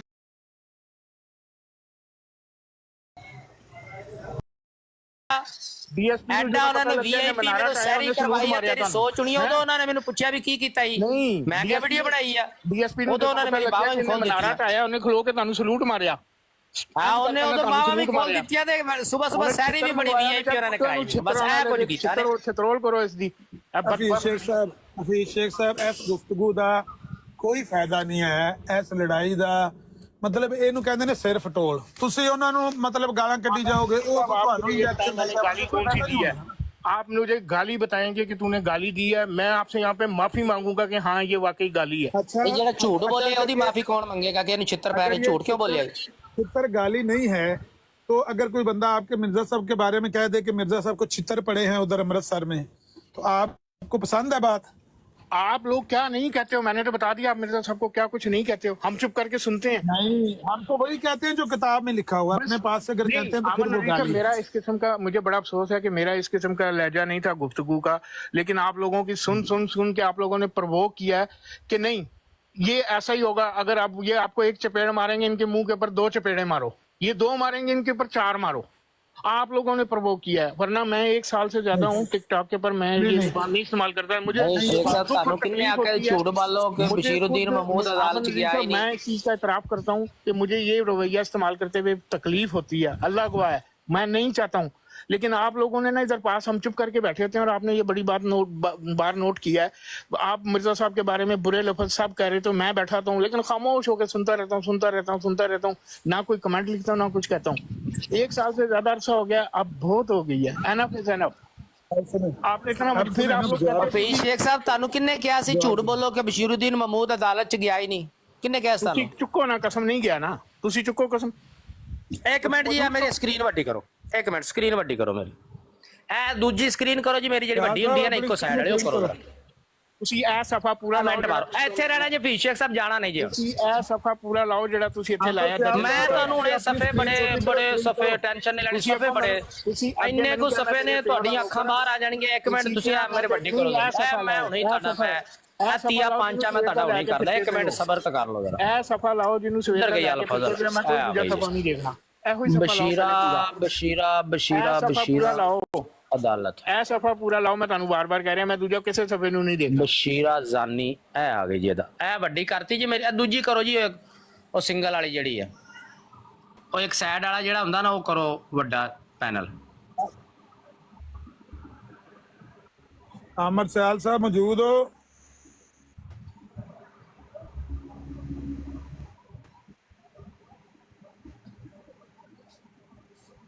ਇਹ ਇੱਕ ਮਿੰਟ ਜੀ, ਇੱਕ ਮਿੰਟ ਜੀ, ਇੱਕ ਮਿੰਟ। ਜਿਹੜਾ ਸਫਾ ਸਵੇਰ ਦਾ ਲੈ ਕੇ ਚੱਲੇ ਹੋ ਪਹਿਲੇ ਉਹ ਪੂਰਾ ਲਾਓ।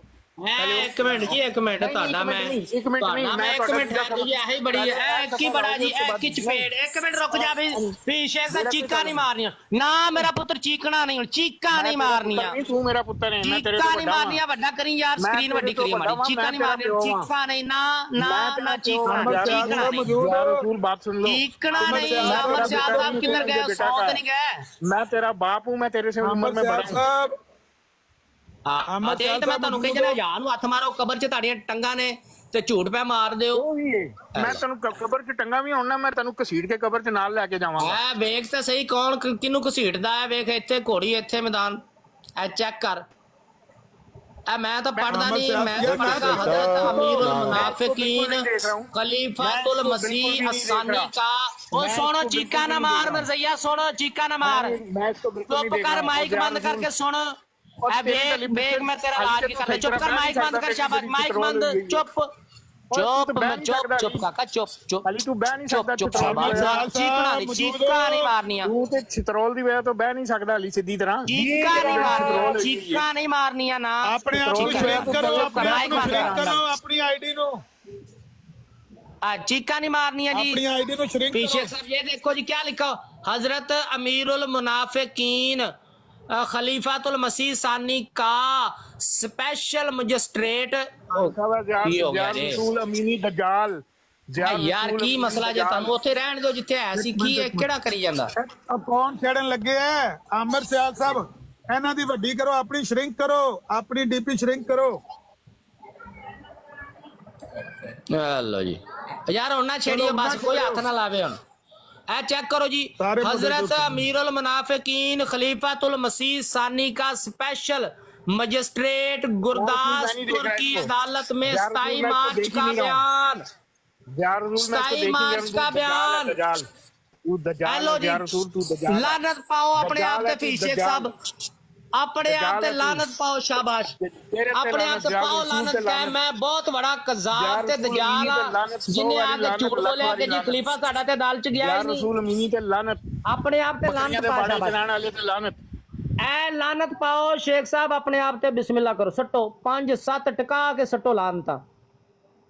कह मैं कज़ाब हूँ, मैं दजाल हूँ, मैं एडा बड़ा झूठ मार दिता, कब्र च मेरियां टंगा, मैं टंगा उजड़ियां कब्र च ने, ओही जोड़ के झूठ मार दिता। माफी दे दो, माफी मंगो, शाबाश। ऐ चेक कर लो, गुरदासपुर की अदालत में 27 मार्च का बयान, मंग माफी शाबाश चित्र खा के आया है। माफी मांग पीछे माफी मांग शाबाश चित्रोल हुई है इसकी, फिर भी इसको समझ नहीं माफी आई। मंगो आ तो देखो ना ਤੁਹਾਡੇ ਸਾਹਮਣੇ ਕਿਹਦੀ ਹੋ ਰਹੀ ਹੈ ਮਾਫੀ ਮੰਗੋ ਸ਼ਾਬਾਸ਼ और चित्रोल हुई तेरी की नहीं हुई। ਓਏ ਮਾਫੀ ਮੰਗ ਚਿਤਰੌਲ ਅਦਾਲਤ ਚ ਤੇਰਾ ਖਲੀਫਾ ਫੜਿਆ ਗਿਆ ਤੇ ਚਿਤਰੌਲ ਮੇਰੀ ਵਾਹ ਵਾਹ ਵਾਹ तेरी तशरीफ से ਬਸ ਯਾ ਮਾਫੀ ਮੰਗ ਸ਼ਾਬਾਸ਼ तेरी तशरीफ से चित्र ਜਿੰਜ ਪੈਰ ਜੋੜ ਕੇ ਝੂਠ ਮਾਰਿਆ ਸੀ ਉਂਝ ਹੀ ਹੱਥ ਜੋੜ ਕੇ ਮਾਫੀ ਮੰਗ ਸ਼ਾਬਾਸ਼ यार रसूल तेरी तशरीफ से ਮਾਫੀ ਮੰਗ ਕਹਿ ਮੇਤੋਂ ਗਲਤੀ ਹੋ ਗਈ ਮੈਨੂੰ ਮਾਫ ਕਰ ਦਿਓ ਯਾਰ ਰਸੂਲ ਸਾਹਿਬ ਮਾਫ ਕਰ ਦਿਓ जिन्हें 100 किलो गंडे भी खा ले थे चित्र भी तू वो ਉਹ ਤੇ बेशरम ਦੇਖੋ ਨਾ ਫੀ ਸ਼ੇਖ ਸਾਹਿਬ ਬੁੱਢੇ ਬਾਰੇ ਤੁਸੀਂ ਪੇ ਖਾਂਦੇ ਹੋ ਛਿੱਤਰ ਵੀ ਤੇ ਗੰਡੇ ਵੀ ਤੇ ਬਸ਼ਰਮ ਐਡੇ ਹੋ ਕਿ ਪੈਰਾਂ ਤੇ ਭਾਰ ਫੇਰ ਵੀ ਨਹੀਂ ਪਾ ਰਿਹਾ ਤੁਹਾਡੇ ਸਾਹਮਣੇ ਆ ਤੁਹਾਡੇ ਅੱਬੇ ਨੇ ਲਿਖਿਆ ਹੋਇਆ ਇਹ ਗੁਰਦਾਸਪੁਰ ਦੀ ਅਦਾਲਤ ਵਿੱਚ ਇਹ ਤੁਹਾਡਾ ਖਲੀਫਾ ਜ਼ਾਨੀ ਹਜ਼ਰਤ ਅਮੀਰੁਲ ਮੁਨਾਫਿਕੀਨ ਖਲੀਫਾਤੁਲ ਮਸੀਹ ਸਾਨੀ डीएसपी ने बताते खुद तेरी का चित्र स्पेशल मजिस्ट्रेट गुरदासपुर की अदालत में 27 मार्च का बयान पाल आने ते शाबाश अपने ते सॉरी अपने ते नहीं होता ਅਫੀਸ਼ ਸ਼ੇਖ ਸਾਹਿਬ ਇਹਨਾਂ ਗੱਲਾਂ ਦਾ ਕੀ ਫਾਇਦਾ ਮੈਂ ਤੁਹਾਨੂੰ ਚਰੋਕਣਾ ਮਨਾ ਕਰਨ ਲੱਗੇ ਆ ਕਿ ਇਸ ਤਰ੍ਹਾਂ ਨਾ ਕਰੋ ਇਹ ਕੋਈ ਪ੍ਰੋਡਕਟਿਵ ਗੁਫ਼ਤਗੂ ਨਹੀਂ ਹੈ ਇਹ ਪ੍ਰੋਡਕਟਿਵ ਕੰਮ ਹੈ ਕਿ ਜਿੱਥੇ ਝੂਠੇ ਪੈ ਜਾਓ ਜਾਂ ਗਾਲਾਂ ਕੱਢੋ ਜਾਂ ਉੱਥੇ ਜੁੱਤੀਆਂ ਕੱਪੜੇ ਛੱਡ ਕੇ ਦੁੜਕੀ ਲਾ ਦਿਓ ਇਹ ਪ੍ਰੋਡਕਟਿਵ ਕੰਮ ਹੈ ਐਡੇ ਫਰਾਡੀਏ ਤੇ ਐਡੇ ਝੂਠੇ ਨੇ यकीन करो हया नहीं आती फिर आके भाषण देंदे ने अखलाकियात दा मैं ऐसा हूं नहीं मुझे आप साल से देख रही है मेरा तरीके गुफ्तगू ये नहीं है आप सही बात नहीं करते आप फिटे मुंह तेरे फराडियो झूठियो दजालो कजाबो उत्ते इन्ने बंदियां दे विच बह के आके झूठ मार दियो बाद जाके थल्ले भाषण भी तुसी झाड़ दियो अखलाकियात दा तेरे अब्बे ने खुद अपने अखबार च लिखिया है कि मैं जाके अदालत च बयान दे के आया तू लगा झूठ बोलन के वो तो अदालत च गया ही नहीं पता ਤੁਹਾਨੂੰ ਕੱਖ ਕਿੱਲੇ ਦਾ ਨਹੀਂ ਹੈ ਤੇ ਆ ਜਾਂਦੇ ਹੋ ਝੂਠ ਮਾਰਨ ਇੱਥੇ ਚਲੋ ਜੀ ਫਿਰ ਸ਼ੇਖ ਸਾਹਿਬ ਉੱਤੇ ਆਓ ਤੇ ਆ ਕੇ ਦੱਸੋ ਵੀ ਤੁਹਾਡਾ ਇਹ ਮੁਤਾਲਬਾ ਸੀ ਕਿ ਤੁਸੀਂ ਸਾਬਤ ਕਰੋ ਕਿ ਉਹ ਅਦਾਲਤ ਵਿੱਚ ਜਾ ਕੇ ਉਹਨੇ ਬਿਆਨ ਦਿੱਤਾ ਸੀ ਜਾਂ ਨਹੀਂ ਉਹ ਤਾਂ ਸਾਬਤ ਹੋ ਗਿਆ 27 ਮਾਰਚ ਨੂੰ ਉਹਨੇ ਜਾ ਕੇ ਅਦਾਲਤ 'ਚ ਬਿਆਨ ਦਿੱਤਾ ਏ ਤੇ ਉਹਦੀ ਤਸਦੀਕ ਅਲ ਫਜ਼ਲ ਅਖਬਾਰ ਪਿਆ ਕਰਦਾ ਰੌਲਾ ਪਾਉਣ ਦਾ ਕੀ ਫਾਇਦਾ ਗਾਲਾਂ ਕੱਢਣ ਦਾ ਕੀ ਫਾਇਦਾ ਫਿਰ ਸ਼ੇਖ ਸਾਹਿਬ ਤੁਸੀਂ ਕਹਿ ਰਹੇ ਸੀ ਕਿ ਬਈ ਮੈਂ ਪ੍ਰਵੋਕ ਹੋਇਆ ਵਾਂ ਤੁਸੀਂ ਪ੍ਰਵੋਕ ਕਿਸੇ ਦੀ ਗੁਫ਼ਤਗੂ ਤੋਂ ਨਹੀਂ ਹੋਏ ਤੁਸੀਂ ਪ੍ਰਵੋਕ ਹੋਏ ਹੋ ਆਪਣੇ ਲਾਜਵਾਬ ਹੋਣ ਤੋਂ ਤੁਹਾਨੂੰ ਪਤਾ ਹੈ ਕਿ ਤੁਹਾਨੂੰ ਦਵੱਲੀ ਮਾਰ ਵੀ ਪੈਂਦੀ ਹੈ ਉਧਰੋਂ ਮਰਜ਼ਾਈ ਤੁਹਾਨੂੰ ਮਾਰਦੇ ਨੇ ਪਏ ਤੇ ਉਧਰੋਂ ਅਸੀਂ ਤੁਹਾਨੂੰ ਝੂਠਾ ਕਹਿਣ ਲੱਗੇ ਹਾਂ ਕਿ ਤੁਹਾਡੇ ਕੋਲ ਜੋ ਕੁਝ ਹੈ ਇਹ ਝੂਠ ਦਾ ਪਲੰਦਾ ਇਹਨੂੰ ਛੱਡ ਦਿਓ ਯਾਨੀ ਮੌਲਵੀ ਮੁਹੰਮਦ ਅਲੀ ਲਾਹੌਰੀ ਜਿਹਦੇ ਤੁਸੀਂ ਪੈਰੋਕਾਰ ਹੋ ਉਹਦੇ ਝੂਠ ਅਸਾਂ ਤੁਹਾਡੀਆਂ ਅੱਖਾਂ ਦੇ ਸਾਹਮਣੇ ਧਰੇ ਨੇ ਤੁਸੀਂ ਉੱਥੋਂ ਪ੍ਰਵੋਕ ਹੋਏ ਹੋ ਨਾ ਕਿ ਤੁਸੀਂ ਸਾਡੀ ਕਿਸੇ ਗਾਲਮ ਗਲੋਚ ਤੋਂ ਪ੍ਰਵੋਕ ਹੋਏ ਹੋ ਸਾਡੇ ਕੋਲ ਤਾਂ ਗਾਲ ਕੱਢਣ ਵਾਲਾ ਬੰਦਾ ਹੀ ਕੋਈ ਨਹੀਂ ਹੈ ਤੇ ਨਾ ਅਸੀਂ ਗਾਲਾਂ ਨੂੰ ਜਾਇਜ਼ ਸਮਝਦੇ ਹਾਂ ਅੱਛਾ ਸਮਝਦੇ ਹਾਂ ਇਸ ਗੱਲੇ ਤੁਸੀਂ ਪ੍ਰਵੋਕ ਹੋਏ ਆਪਣੇ ਲਾਜਵਾਬ ਤੋਂ ਤੇ ਮੈਂ ਤੁਹਾਨੂੰ ਮਿਹਨਤ ਕਰਨਾ ਪਿਆ ਕਿ ਤੁਸੀਂ ਇਸ ਕਿਸਮ ਦੀ ਨੈਗੇਟਿਵ ਗੁਫ਼ਤਗੂ ਦੀ ਬਜਾਏ ਆ ਕੇ ਪ੍ਰੋਡਕਟਿਵ ਗੱਲ ਕਰੋ ਤੇ ਦੱਸੋ ਲੋਕਾਂ ਨੂੰ ਕਿ ਬਈ ਤੁਸੀਂ ਕਿਉਂਕਿ ਤੁਹਾਡੇ ਸਸੁਰਾਲੀ ਜਿਹੜੇ ਨੇ ਉਹ ਕਾਦੀਆਨੀ ਗਰੋਹ ਦੇ ਨੇ ਤੇ ਤੁਸੀਂ ਬਸ਼ੀਰੁੱਦੀਨ ਮਹਿਮੂਦ ਅਹਿਮਦ ਦੇ ਇਸ ਕੰਮ ਦਾ ਦਫਾ ਕਰੋਗੇ ਕਿ ਬਸ਼ੀਰੁੱਦੀਨ ਮਹਿਮੂਦ ਅਹਿਮਦ ਖੁਦ ਜਾ ਕੇ ਅਦਾਲਤ ਦੇ ਵਿੱਚ ਇਹ ਬਿਆਨ ਦੇ ਕੇ ਆਇਆ ਹੈ ਕਿ ਮੈਂ ਆਪਣੇ ਵਾਲਦ ਦੇ ਬਾਰੇ ਤੁਹਾਨੂੰ ਦੱਸ ਕੇ ਚੱਲਿਆ ਕਿ ਉਹ ਟੌਨਿਕ ਵਾਈਨ ਪੀਂਦੇ ਸੀ ਔਰ ਉਹਨਾਂ ਨੂੰ ਤੁਸੀਂ ਇੱਕ ਰੰਗੀਨ ਮਜ਼ਾਜ ਆਦਮੀ ਕਹਿ ਸਕਦੇ ਹੋ ਰੰਗੀਨ ਮਜ਼ਾਜ ਮਸੀਹ ਮਊਦ ਇਹ ਗੱਲ ਤੁਹਾਡੇ ਬਸ਼ੀਰੁੱਦੀਨ ਮਹਿਮੂਦ ਅਹਿਮਦ ਸਾਹਿਬ ਨੇ ਕੀਤੀ ਹੈ ਇਹਦਾ ਤੁਸੀਂ ਦਫਾ ਕਰੋ ਆ ਕੇ ਲੋਕਾਂ ਨੂੰ ਦੱਸੋ ਮਹਿਮੂਦ ਅਹਿਮਦ ਦੇ ਮਸਲੇ ਮੈਨੂੰ ਲੈਣ ਦਿਓ ਇਹਦੇ ਉੱਤੇ ਮੈਂ ਤੁਹਾਡੇ ਘਰੋਂ ਹਵਾਲਾ ਤੁਹਾਨੂੰ ਕੱਢ ਕੇ ਦੇਣਾ ਲਾਹੌਰੀ ਤੇ ਫਿਰ ਤੁਹਾਡੀ ਤਬੀਅਤ ਨੂੰ ਠੰਡ ਪੈਣੀ ਹੈ ਇਹਨਾਂ ਕਾਦੀਆਨੀਆਂ ਦਾ ਦਫਾ ਕਰਨ ਲੱਗੇ ਹੋ ਨਾ ਇਸ ਜੀਡੀ ਖੋਸਲਾ ਦੀ ਅਦਾਲਤ ਵਿੱਚ ਬਸ਼ੀਰੁੱਦੀਨ ਮਹਿਮੂਦ ਅਹਿਮਦ ਦੇ ਬਿਆਨ ਉੱਤੇ ਮੌਲਵੀ ਮੁਹੰਮਦ ਅਲੀ ਲਾਹੌਰੀ ਉਹਨਾਂ ਨੇ ਜੋ ਕਮੈਂਟ ਕੀਤਾ ਨਾ ਜੋ ਤਬਸਰਾ ਕੀਤਾ ਹੈ ਆਈਏ ਉਹ ਮੈਂ ਕੱਢ ਕੇ ਤੁਹਾਡੇ ਕੇ ਧਰਨੇ ਤੇ ਫਿਰ ਤੁਹਾਨੂੰ ਠੰਡ ਪੈਣੀ ਹੈ ਬਿਲਾਲ ਵੇਲਾ ਹੀ ਉਹ ਚਲੋ ਵੀ ਕਿਹੜਾ ਮੁਜਾਹਿਦ ਖੋਲੇਗਾ ਲਾਹੌਰੀਆਂ ਦਾ ਲਿਟਰੇਚਰ ਬਿਲਾਲ ਮੈਂ ਡਰਾਈਵ ਕਰ ਰਿਹਾ ਉਹ ਸੌਂ ਗਿਆ ਹੁਣ ਆਓ ਮੈਂ ਤੁਹਾਨੂੰ ਉਹਨਾਂ ਦੇ ਲਿਟਰੇਚਰ ਖੋਲ ਕੇ ਵਿਖਾਵਾਂ ਉਹਨਾਂ ਕੀ ਲਿਖਿਆ। ਇਹ ਤੇ ਖਾਮ ਖਾ ਜਿਵੇਂ ਆਂਦੇ ਨੇ ਨਾ ਬਈ ਉਹ ਸ਼ਾਹਾਂ ਨਾਲੋਂ ਜ਼ਿਆਦਾ ਸ਼ਾਹਾਂ ਦੇ ਵਫਾਦਾਰ ਬਣੇ ਨੇ। ਮੌਤ ਅਗਲਿਆਂ ਨੂੰ ਪਈ ਹੈ। ਸਲੀਮ ਮੀਰ ਕੱਲ ਪਿਆ ਉੱਥੇ ਆਪਣੀ ਬਰਾੜ ਤੇ ਪਿਆ ਕਹਿੰਦਾ ਸੀ ਕਿ ਉਹ ਜੇ ਜੀਡੀ ਖੋਸਲਾ ਨੇ ਸੈਸ਼ਨ ਜੱਜ ਨੇ ਸਾਡੇ ਖਲੀਫਾ ਸਾਡੇ ਮਸੀਹ ਮਊਦ ਦੇ ਬਾਰੇ ਝੂਠ ਲਿਖਿਆ। ਬਈ ਝੂਠ ਲਿਖਿਆ ਤੇ ਹਾਈਕੋਰਟ ਜਾਣਾ ਚਾਹੀਦਾ ਸੀ। ਤੁਹਾਡਾ ਮਸੀਹ ਮਊਦ ਹੈ, ਇੱਥੇ ਪਾਕਿਸਤਾਨ 'ਚ ਕੋਈ ਬੰਦਾ ਆ ਕੇ ਤੁਹਾਡਾ ਮਸੀਹ ਮਊਦ ਰੰਗੀਨ ਮਜ਼ਾਜ ਹੈ ਤੇ ਤੁਸੀਂ ਫੜਕਣ ਡੈ ਪੈਂਦੇ ਹੋ। ਜਦੋਂ ਸੈਸ਼ਨ ਕੋਰਟ ਨੇ ਆਖਿਆ ਉਦੋਂ ਨਹੀਂ ਤੁਸੀਂ ਫੜਕੇ ਹੋ।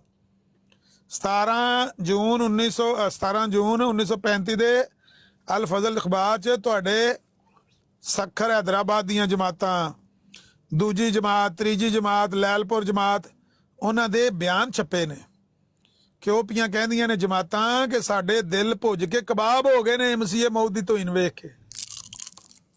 ਧੂਇਨ ਕਾਹਦੀ ਪੀਤੀ ਉਹ ਧੂਇਨ ਹੁੰਦੀ ਹੈ ਇਨਕਾ ਦੀ ਅਮਰ ਭਾਈ ਜਿਹੜਾ ਕੰਮ ਕੀਤਾ ਤੂੰ ਉਹਦੀ ਕਿਹੜੀ ਧੂਇਨ?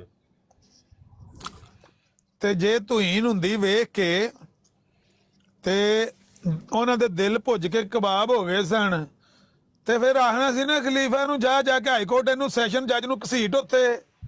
ਉਦੋਂ ਤਾਂ ਪਾਕਿਸਤਾਨ ਵੀ ਨਹੀਂ ਸੀ ਹੈਗਾ ਵੀ ਜਿਹੜਾ ਤੁਸੀਂ ਕਹੋ ਇੱਥੇ ਤੇ ਤਾਂ ਪਾਕਿਸਤਾਨੀ ਜੱਜ ਵਿਖੇ ਹੋਏ ਨੇ ਤੇ ਇਹਨਾਂ ਨੇ ਸਾਡੇ ਖਿਲਾਫ ਹੈ। ਉਦੋਂ ਤਾਂ ਪਾਕਿਸਤਾਨ ਹੈ ਹੀ ਕੋਈ ਨਹੀਂ ਸੀ। ਉਦੋਂ ਤੁਹਾਡੇ ਅੰਗਰੇਜ਼ ਜਿਹੜੇ ਤੁਹਾਡੇ ਪਿਓ ਦਾਦੇ ਨੇ ਉਹਨਾਂ ਦੇ ਹਕੂਮਤ ਸੀ, ਉਹਨਾਂ ਦੀ ਜਨਾਬ ਸਲਤਨਤ ਸੀ, ਉਹਨਾਂ ਦੇ ਜੱਜ ਸੀ।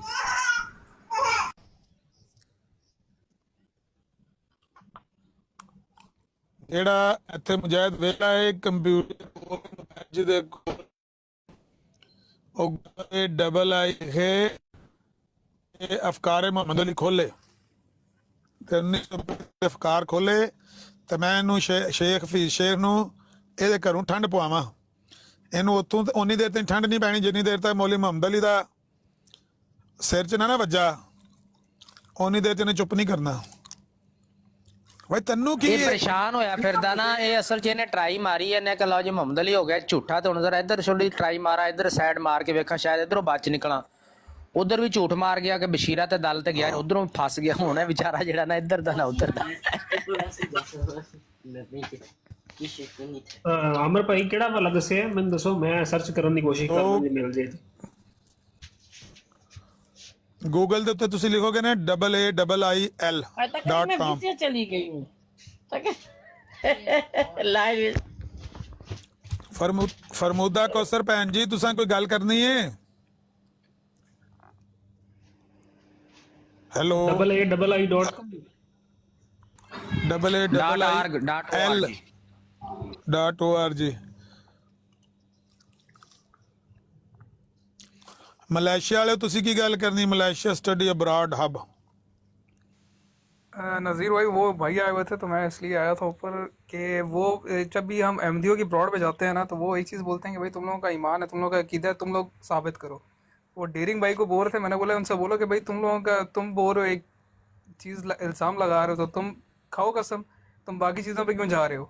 कि जब इनकी ब्रॉड पे जाओ तो वो बोलते हैं जी तुम लोगों का अकीदा है हज़रत ईसा आसमान पे गया साबित करो।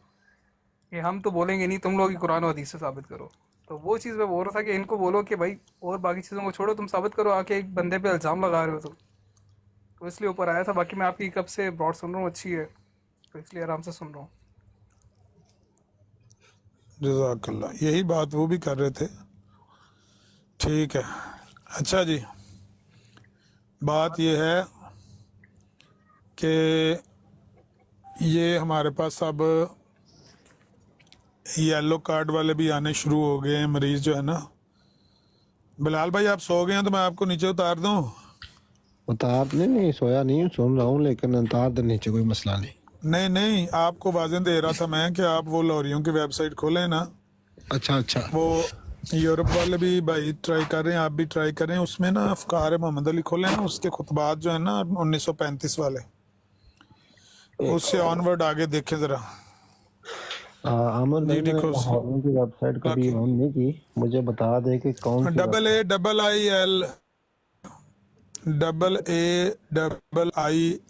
AAIL.org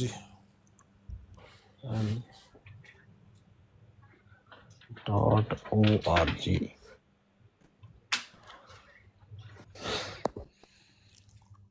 इसमें आगे कहाँ जाना है? इसमें पहले नंबर पर पहले तो उर्दू का खोले ना, उसका मल्टीमीडिया के साथ जो है ना लिटरेचर पड़ा हुआ, वहां पर उर्दू की ऑप्शन होगी, उर्दू वाला खोल के ना लैंग्वेज इसकी उर्दू करके ऊपर मिर्जा गुलाम अहमद कादियानी की किताबें पढ़ी हैं, नीचे मौलवी मोहम्मद अली लाहौरी की किताबें, या फिर वो मुसन्नफ के नाम के अंदर सर्च कर लें मौलवी मोहम्मद अली लाहौरी का नाम, उसकी सारी किताबें आपके सामने आ जाएंगी। उसमें अफकार मोहम्मद अली वाला जो है ना सेक्शन वो खोलेंगे, उसमें उसके सारे खुतबे पड़े हुए हैं।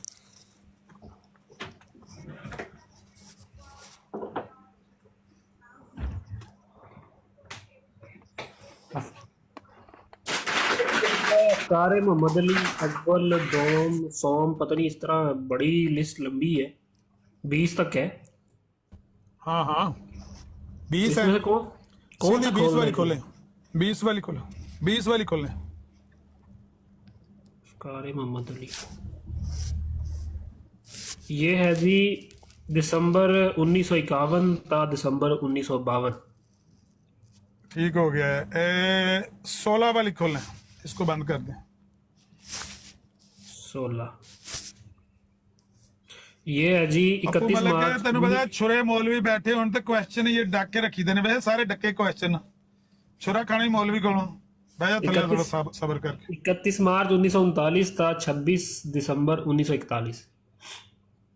थोड़ा सा और पीछे जाए, 13 या 14 खोलें। ये है 3 जुलाई 1934 था 21 दिसंबर 1935। ये वाला खोले तो इसमें 35 वाला खोलें। ओके ओके भाई ये खोलें जिसमें 35 वाला है ना, इसमें देखें वहाँ पर जून 1935 में उसका फैसला आया जीडी खोसला का, तो उस पर कोई है खुतबा दिया हुआ। आप इससे अगला ये कौन सा नंबर खोला आपने? नंबर 13।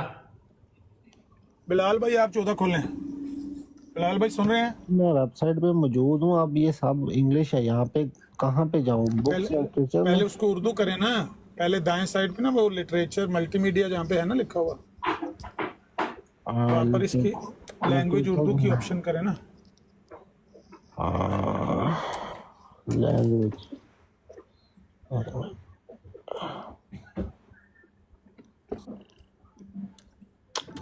उर्दू, हाँ जी उर्दू कर दिया। अब ये मिर्जा साहब का सामने आ गया है।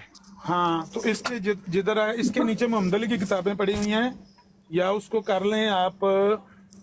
सियाल साहब अपने आप को श्रिंक कर दें और इनकी बड़ी करें स्क्रीन। हाँ मोहम्मद अली की अब यहाँ से कहाँ से ये मतलब मिलेगा? मुझे नजर नहीं आ रहा। सियाल साहब अपने आप को श्रिंक करें जरा, पढ़ें देख क्या लिखा हुआ है। ये इंडेक्स है उसके खुतबों का, ऐसा ही है ना जी? ये एक मिनट वो इंडेक्स खोलें, पीछे जाएं, पहले वाला सफा जो खोला हुआ था वो खोलें। ये क्या लिखा हुआ है पहले वाला पढ़ के सुनाएं। यहाँ पे है जी, यहाँ पे है। एक मिनट आपकी डेट जो आपने बताई है वो 34 की कौन सा महीने से है? ये बताइए मैंने ये है 3 जुलाई 1934 था 31 दिसंबर 1935। आखिरी जो है ना 5-10 उनमें देखें कहीं उनकी फहरिस्त पढ़ें जो आखिरी इसके 5-7-10 खुतबे हैं। ये है जी 3 जनवरी 1935 था 21 दिसंबर 1935। आगे थोड़ा सा नीचे, हाँ इसके बीच में ही होना चाहिए। जून का आगे आपने ऑनवर्ड देखना है, बस जून 1935 से आगे। ठीक है, मैं देख रहा हूँ, अभी देखता हूँ। जून 1935 से आगे ऑनवर्ड जब देखेंगे तो उसमें कोई जीडी खोसला की रिपोर्ट के बारे में 120 तो शायद मिलेगा आपको।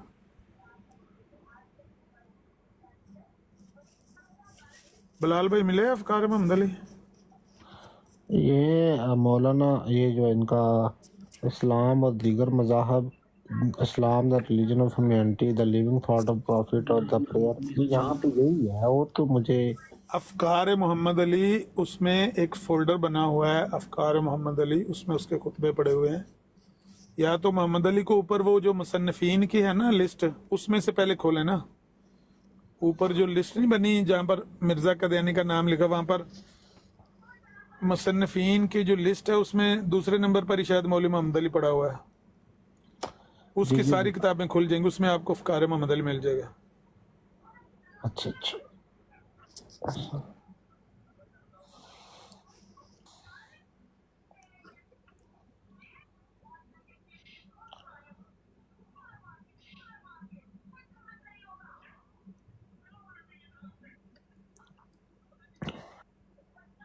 ये 11 मई 1935 तक तो मैं पहुंच गया हूँ। कब जून पे जाना है? हाँ, जून 1935 से आगे देखना।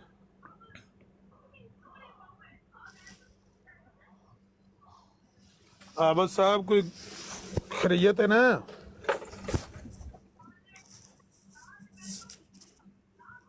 आबद साहब ये माइक बुट्टो 249 सफ़ा है जी।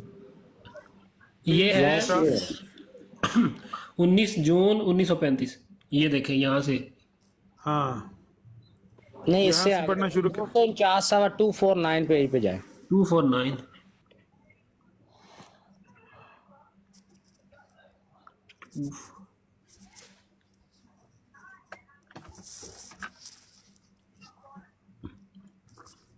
अफकारे ये है जी 249। कौन सी जिल्द है इसकी? ये है 14वीं जिल्द बिलाल भाई, 14वीं आपने खोलनी है। ठीक है जी। ਤੇ ਮੌਲਵੀ ਮੁਹੰਮਦ ਲੋਰੀ ਵੀ ਲਾਂਤੀ ਸੀ। यूरोप वाले तुसा 13वीं खोली ना? जी जी, जिल्द नंबर बिलाल 13। भाई आप 14वीं खोलें बिलाल भाई। ठीक है जी, खुल गई। ये रहा 249।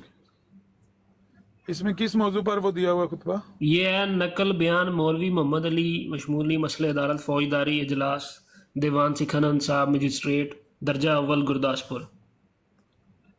ये कौन से मुकदमे का है बयान? ये है सरकार बनाम सैयद अताउल्लाह शाह बुखारी। हाँ, पढ़े नीचे से। ये है जी, बतीजा में ही है। ये है जी जिल्द नंबर 13 सफ़ा नंबर 249। मौलवी मोहम्मद अली वल्द हाफिज फतेह दीन उम्र 60 साल, प्रेसिडेंट अंजुमन अहमदिया शाते अहमदिया लाहौर ब्रांच लाहौर। मैं अहमदिया जमात में से हूँ। मैंने मिर्ज़ा साहब की बैत 1897 में हासिल की थी। मैं 1899 कादियान में गया था। मार्च या अप्रैल 1914 में तक वहाँ रहा था। मिर्ज़ा गुलाम अहमद साहब का इंतकाल 1908 में हुआ था। मैं एडिटर रसाला रिव्यू ऑफ रिलीजन मिर्ज़ा साहब की हयात में रहा हूँ। मैं सेक्रेटरी सेंट्रल अंजुमन कादियान का भी था। मौलवी नूरुद्दीन मिर्ज़ा गुलाम अहमद साहब के जानशीन थे। उनके वक्त मैं भी सेक्रेटरी था। 1909 में मैंने कुरान शरीफ का तर्जमा करना अंग्रेज़ी में शुरू किया। गुज़श्ता 30-35 सालों में मैंने बहुत सी किताबें तहरीर की हैं। मेरी जमात और कादियान की जमात में इख्तलाफ है। मेरे अक़ीदा के मुताबिक मिर्ज़ा गुलाम अहमद साहब नबी नहीं थे। वो मुसलमान जो मिर्ज़ा साहब को नबी मानते हैं, मेरी राय में वो गलती पर है। मेरी राय में हज़रत मोहम्मद साहब की हितक है। अगर मुसलमान ये माने कि हज़रत मोहम्मद के बाद दूसरा नबी आवेगा, मेरा ये अक़ीदा है कि हज़रत मोहम्मद साहब आखिरी नबी थे और उनके बाद किसी नबी नए या पुराने की ज़रूरत नहीं है। कुरान शरीफ में बहुत सी आयतें मेरे अक़ीदा के मुताबिक हैं, ख़ासकर एक है जिनमें हज़रत मोहम्मद साहब को ख़ातमुल अंबिया कहा गया है। ख़ातमुन नबीयीन के मानी नबियों की मोहर या आखिरी नबी है। अंबिया जमा है नबी की। मेरे अक़ीदा के मुताबिक तशरीई नबी या गैर तशरीई नबी हज़रत मोहम्मद साहब के बाद नबी नहीं आ सकता है। मैं हज़रत मोहम्मद साहब की नबूवत को मुकम्मल नबूवत समझता हूँ, इसलिए कोई और इसके बाद नबूवत का दावा नहीं कर सकता। जो हज़रत मोहम्मद साहब के बाद नबूवत का दावा करे उसको कज़्ज़ाब या काफिर कहना चाहिए। ये कि हज़रत मोहम्मद सल्लल्लाहु अलैहि वसल्लम साहब आखिरी नबी थे, इसका हवाला हदीस में दर्ज है। हदीस में ये भी दर्ज है कि 30 झूठे नबी झूठी नबूवत का दावा करेंगे और उनमें से हर एक नबी होने का दावा करेगा और कि वो तमाम झूठे नबी होंगे। नबूवत खुदा की तरफ से अतिया है और कि तसाबी नहीं। अन-नबुव्वह फिल इस्लाम किताब मैंने तहरीर की हुई है। मुझे याद है कि किसी कादियानी ने अपनी किसी किताब या रिसाला में तहरीर किया है कि ख़त्म नबूवत फ़िरऔन का अक़ीदा था। अन-नबुव्वह फिल इस्लाम जो मैंने किताब लिखी है हकीकत नबूवत के बाद इसके जवाब में तहरीर ये दुरुस्त है कि मिर्ज़ा बशीरुद्दीन महमूद ने अपनी किताब हकीकत नबूवत में उन लोगों को जो हज़रत मोहम्मद सल्लल्लाहु अलैहि वसल्लम को ख़ातमुन नबिय्यीन समझते हैं लानती और मरदूद इस वजह पर कहा है कि वो दुनिया के लिए एक लानत बन गए। मैंने लफ्ज़ दामन नबूवत सफ़ा 110 पर किताब नबूवत ये दोबारा ये जो अभी आपने दो फिक्रे पढ़े दोबारा पढ़ें तो समझ नहीं है क्या बोला। हाँ बशीरुद्दीन महमूद अहमद वाला वो कह रहे हैं मैंने अन-नबुव्वह फिल इस्लाम किताब तहरीर की है। मुझे याद है कि किसी कादियानी ने अपने किसी किताब या रिसाला में तहरीर किया है कि ख़त्म नबूवत फ़िरऔन का अक़ीदा था। अन-नबुव्वह फिल इस्लाम जो किताब मोहम्मद अली लाहौरी साहब ने लिखी है हकीकत नबूव्वह के बाद और उसके जवाब में तहरीर की थी। اب حقیقت النبوہ جو ہے وہ مرزا بشیر الدین صاحب نے لکھی ہے. یہ درست ہے کہ مرزا بشیر الدین محمود صاحب نے اپنی کتاب حقیقت النبوہ میں ان لوگوں کو جو حضرت محمد صلی اللہ علیہ وآلہ وسلم کو خاتم النبیین سمجھتے ہیں لعنتی اور مردود اس وجہ پر کہا ہے کہ وہ دنیا کے لیے ایک لعنت بن گئے. اچھا میں نے لفظ دامن نبوت صفحہ 110 پر کتاب النبوہ فی الاسلام میں استعمال کیے ہیں. یہ امر واقعہ ہے کہ موجودہ خلیفہ صاحب نے مجھے چیلنج دیا تھا کہ قرآن شریف کی یہاں بریکٹ میں لکھا کمنٹری تفسیر میرے مقابلہ پر بیٹھ کر لکھیں. پیغام صلح احمدیہ جماعت احمدیہ لاہور برانچ کا ہے. مسیح کی بھیڑوں الفاظ کا استعمال اچھے یا برے معنوں میں بھی ہو سکتا ہے. یہ استعمال کرنے والے کی نیت پر منحصر ہے. مجھے یاد نہیں ہے کہ مسیح کی بھیڑوں کا لفظ انجیل میں استعمال ہوا ہے یا نہیں. لفظ احمد قرآن شریف میں صرف ایک دفعہ استعمال ہوا ہے. بعض قادیانی احمدی جن میں مرزا محمود احمد صاحب بھی شامل ہیں یہ کہتے ہیں کہ اس لفظ احمد میں مرزا غلام احمد صاحب کی طرف قرآن شریف میں اشارہ ہے.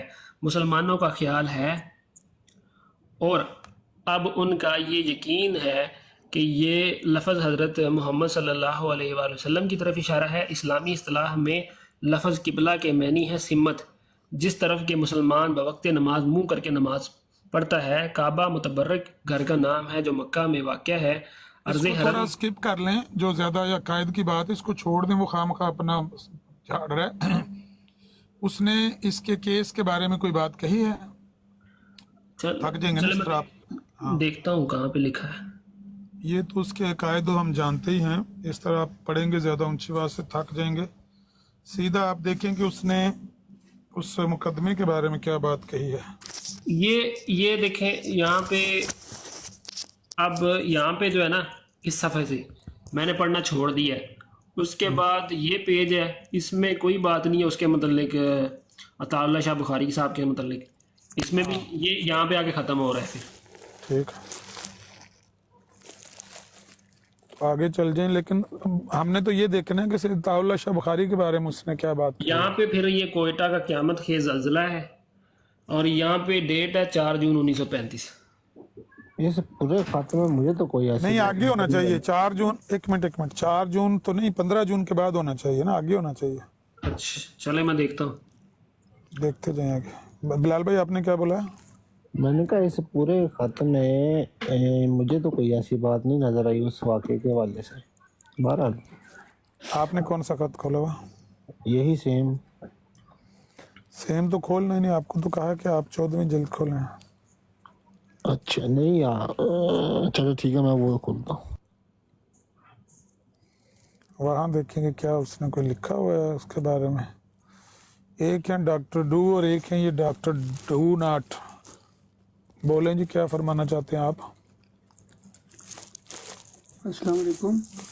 وعلیکم السلام. جی عامر صاحب میں نے یہ 13 جلد کھولی ہے. اس میں خط کے متعلق تو کچھ بھی نہیں اس نے لکھا ہوا. وہ آگے سارے قائد کے بارے میں اس نے لکھا ہوا ہے. 13 میں نے کھولی ہوئی ہے اس کی وہ جو افکار ہم نے جلد نمبر ہم نے سید عطا اللہ جی وہ ہم نے سید عطا اللہ شاہ بخاری کے بارے میں لکھا. ہاں مگر بس یہی اس کے عقائد چل رہے ہیں آگے جلد 13 میں. دیکھتے آگے جائیں کیونکہ اس سے آگے ہونا چاہیے. ضرور ہوگا. ایسا ہو نہیں سکتا میں دیکھتا ہوں آگے کہ اس نے اتنا بڑا بیان وہاں پر دے کر منہ کالا کروایا اپنا بھی اپنے باپ کا بھی اور محمد علی خاموش بیٹھا رہا. ایسے ہو ہی نہیں سکتا. کیوں مولوی زیار صاحب؟ نہیں ہو بھی سکتا جی. نہیں وہ تے نظر رکھدا سی. وہ تے تے نظر رکھدا سی. جیڑی گل منہ چ کڈدا سی نا وہ گل پونجے پین ہی نہیں سی کردا. 14ویں شمارے پھر دیکھ 100% انہوں نے یہ کوئی گل کیتی ہوئے دی. اینا خطبیاں چ موجود ہوئے دی. اگر خطبیاں چ نہیں تو پھر وہ واسطے کوئی لہدا انہوں نے کوئی رسالہ لکھیا ہوئے گا. اے ناممکن ہے کہ انہوں نے جی ڈی کھوسلا دی رپورٹ اتنے لاہوریاں نے کوئی اپنا اظہار خیال نہ کیتا ہوئے. فیشک نو انہوں نے بلا کے نا کولے بلا کے انہوں آکھو رات تیری اسی کھولنے تینوں دکھانے تینوں کوئی چیز کٹ کے بہ جا. ٹرو مسلم نو بلا لو تساں فیس شیخ نو کیوں بلانا؟ نہیں ٹرو مسلم دے ایتھے اتنے نہیں سی کہ بیٹھے. میں جدو آکھیا نا لعنتی محمد علی بھی لعنتی سی 2 سیکنڈ نہیں لگے تے ہو گیا.